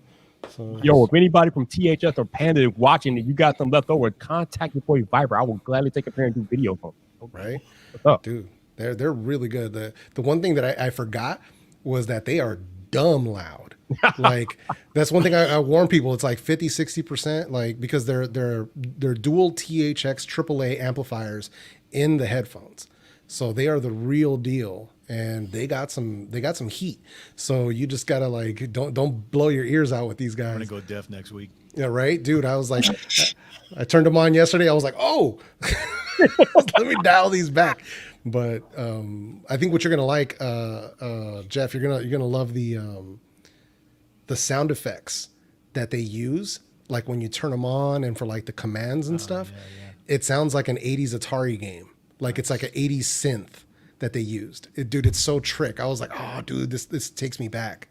And they use a joystick for controls. I'm more excited about those than I was to get the AirPods Max. Yeah.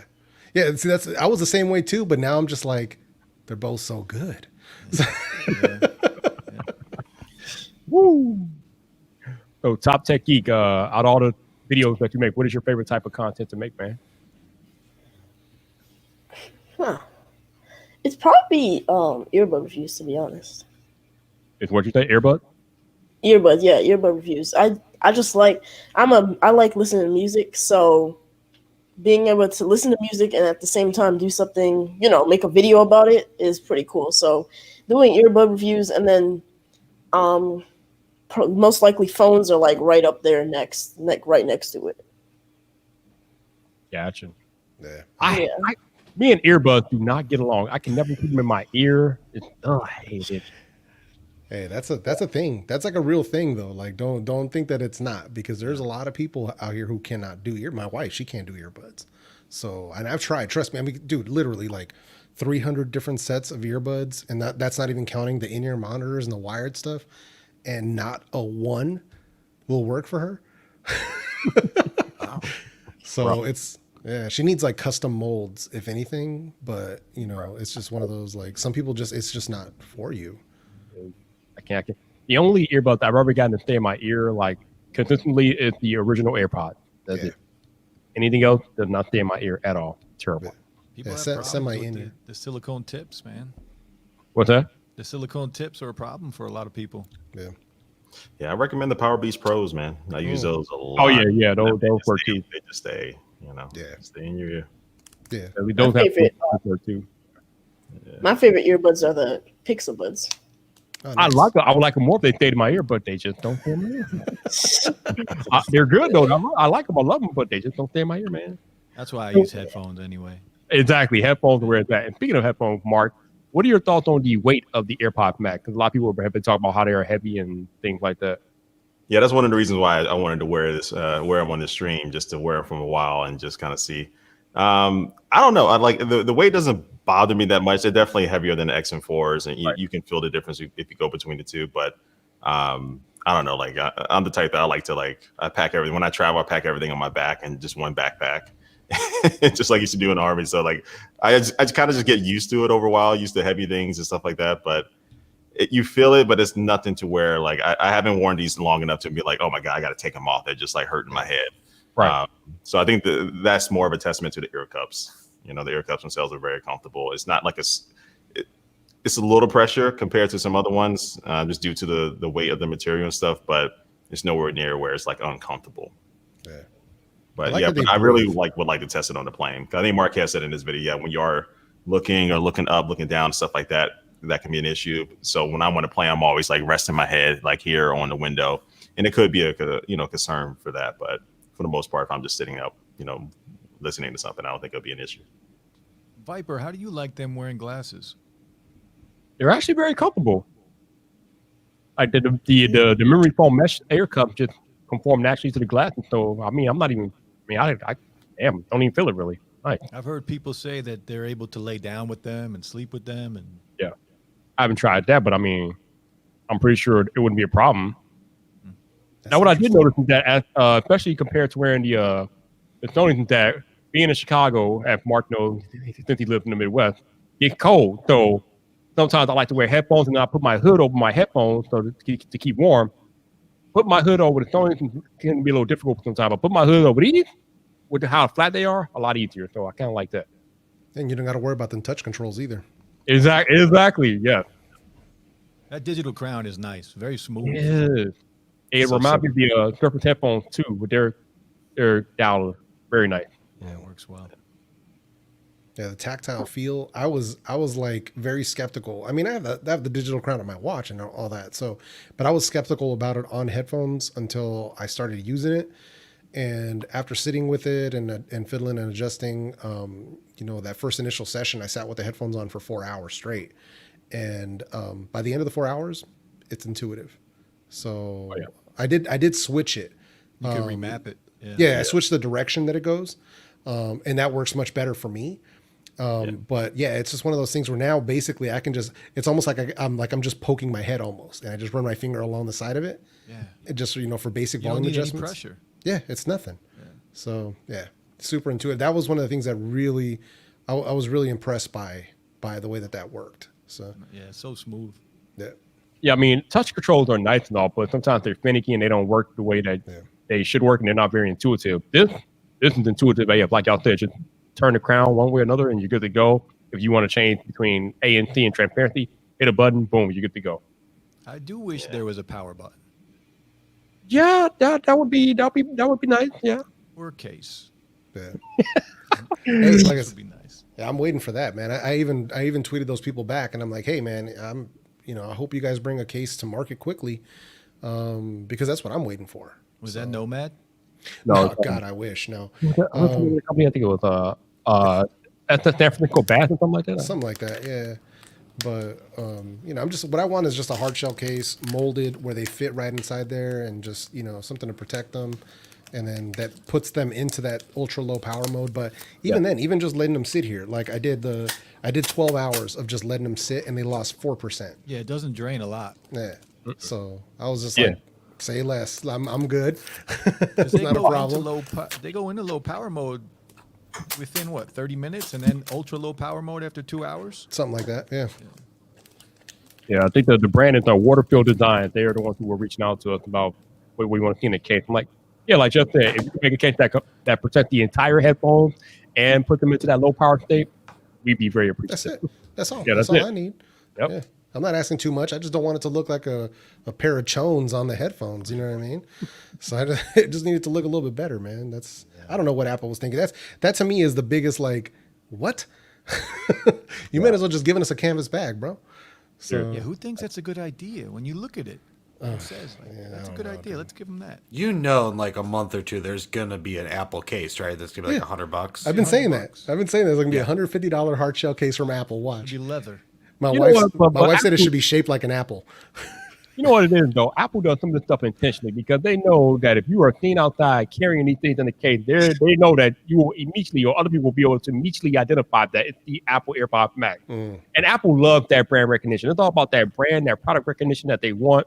So that's why they do silly stuff like this. They know what they're doing, man. Hey, at least the ear cups aren't apple shaped. Logo. What's up, Such a Sasaki? bad choice. No, and there's no Apple logo either. So Yeah. Right. But again, though, if you are walking around with this outside, people know what it is. They're not dumb. They know what it is. And Apple knows that Apple feeds off of that recognition, man. And unfortunately, some of that goes into their design, the way they design things, and it's not always the most practical, functional design. Yeah, I think they sometimes design more for form over function, and it's just like, what are you doing, man? No, this is not the way. You think we're going to get that sport version of it Oh yeah, probably sometime next year. I'm next guessing. year? The plastic one. Yeah. Yeah, And I'm, when looking, I don't know, but I do believe a sport version is coming. yeah, I'm looking forward to the aftermarket kicking in for the magnetic ear cups to hook us up with like. I'm big on suede. Like what I put on my Sennheisers, I put like the memory foam suede ones. So like I'm big on swapping out. Like these have the memory foam suede ones on them too. So I'm hoping that they come out with something like that, or even leather or sheepskin, or even like more sportier versions of them. But because I know Apple's going to have their own, but I guarantee, just like people did for the AirPods Pro, I know the aftermarket is going to kick in, and we're going to get some options. And yeah. I'm excited for that because that's going to change. It's also going to change the way they sound. So I'm going to kind of excited to see kind of what could happen there. That's interesting. Yeah, Gabriel. Yeah, people are going to use the case because they don't have a choice in the matter. I mean, you can't get them into low power mode unless you use the case. So the case is a necessary evil now. So yeah, people they're definitely going to be using the case, no doubt, man. No. I haven't used it once since I got them. I've just been letting them just chill. I've used it. I'm not using them, but yeah, I'm pretty sure people will. Yeah, man. So we're about to go into 2021. Soldier No Beth. What can we expect from you on the channel next year? Anything that you could talk about? I know you probably got some stuff on the hush, but what can you talk about? No, pretty much for the the channel. I can't say something about that yet. In January, I will be able to. But yeah, definitely, I just want to kind of like do a soft reset on the channel.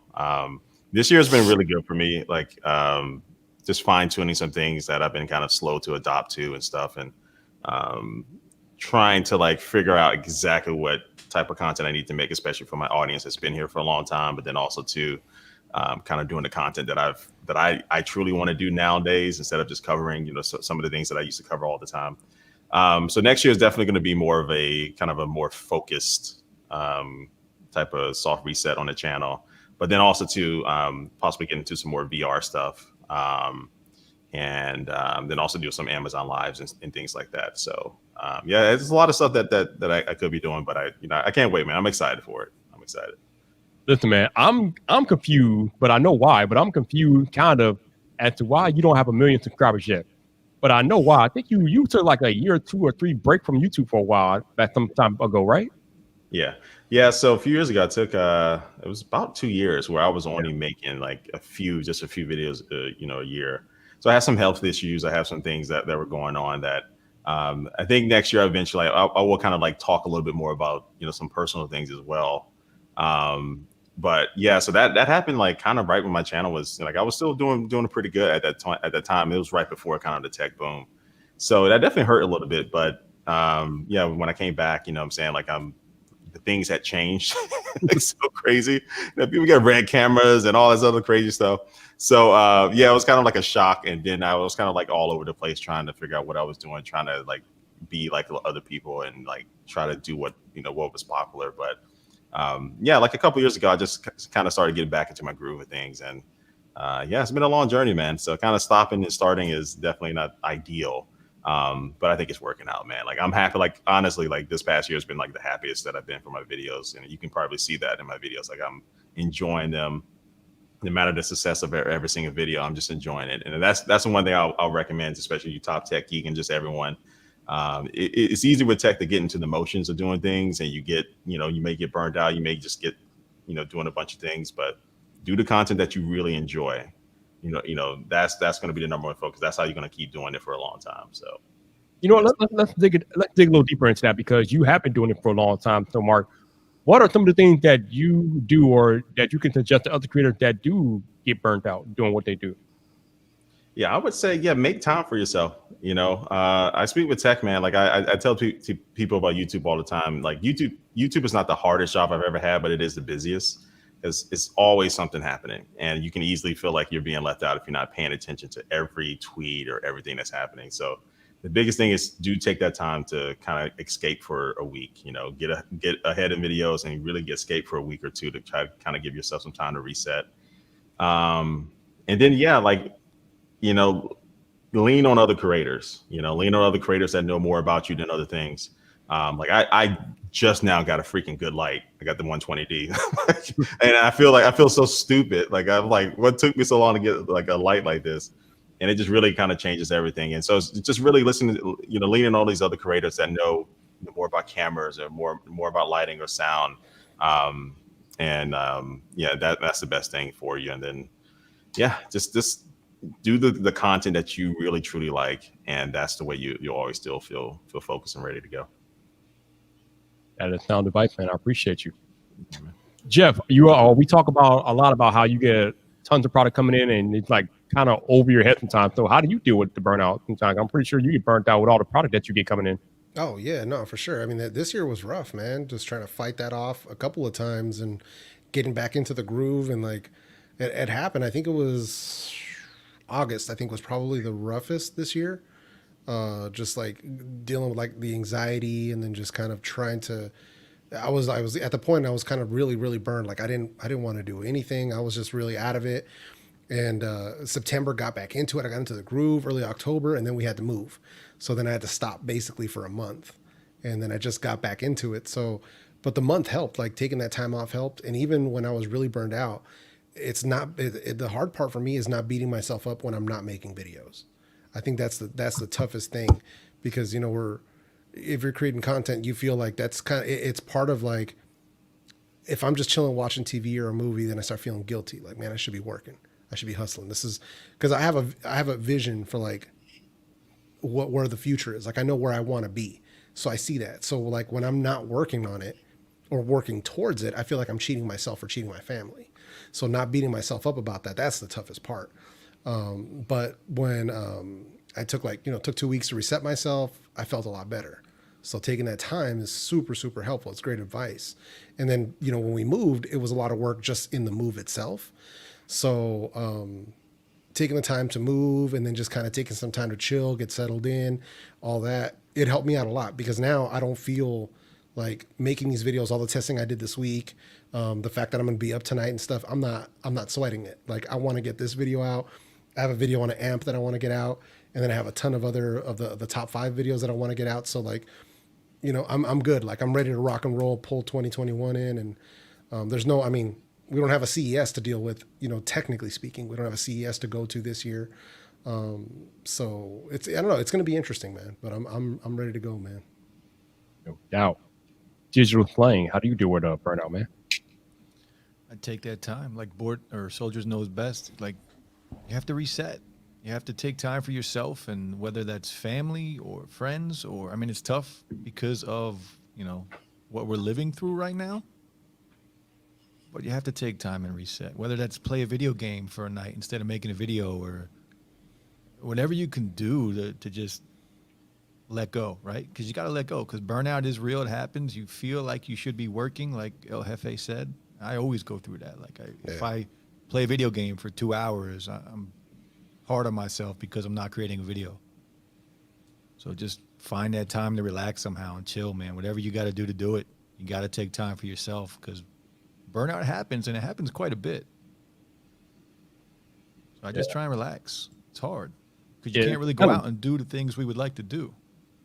Yeah, it's kind of rough, man, because I find that sometimes when I do take those extended breaks, it's extremely difficult for me to get back into the flow of making videos and editing and things like that. So I think that's one of the hardest things for me is like when I do take the break, I need to get keep motivate myself to get back into the flow of making videos and editing videos and things like that. So sometimes for me that's kind of difficult, but sometimes you got to push through it and get it done.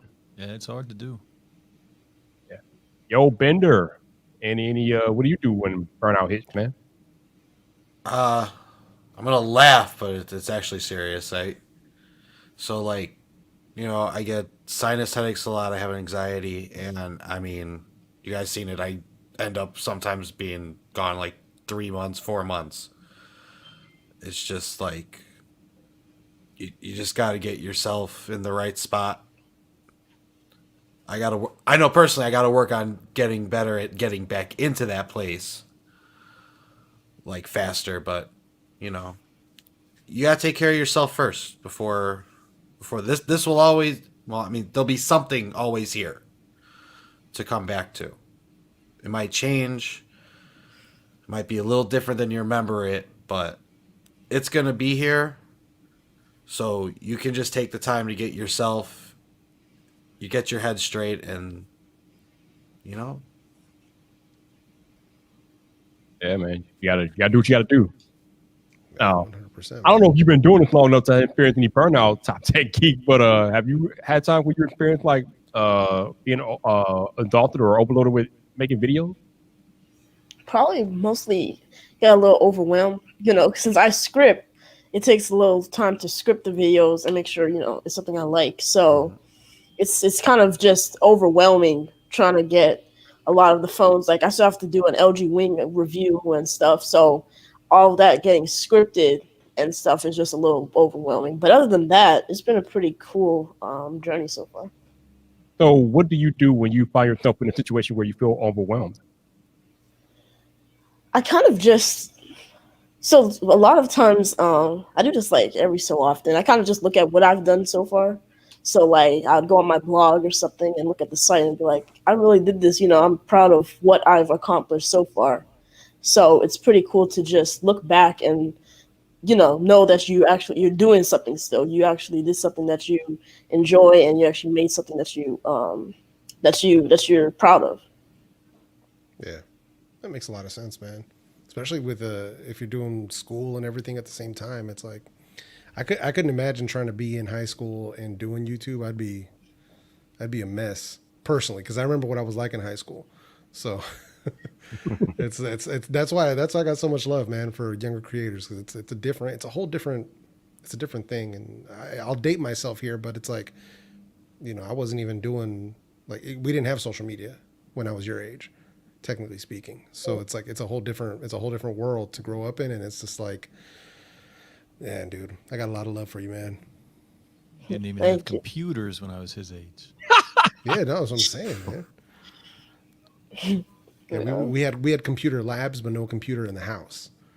So it was one of those deals, because I know I remember when I got my first computer. So it's just one of those, like, I think I was 17.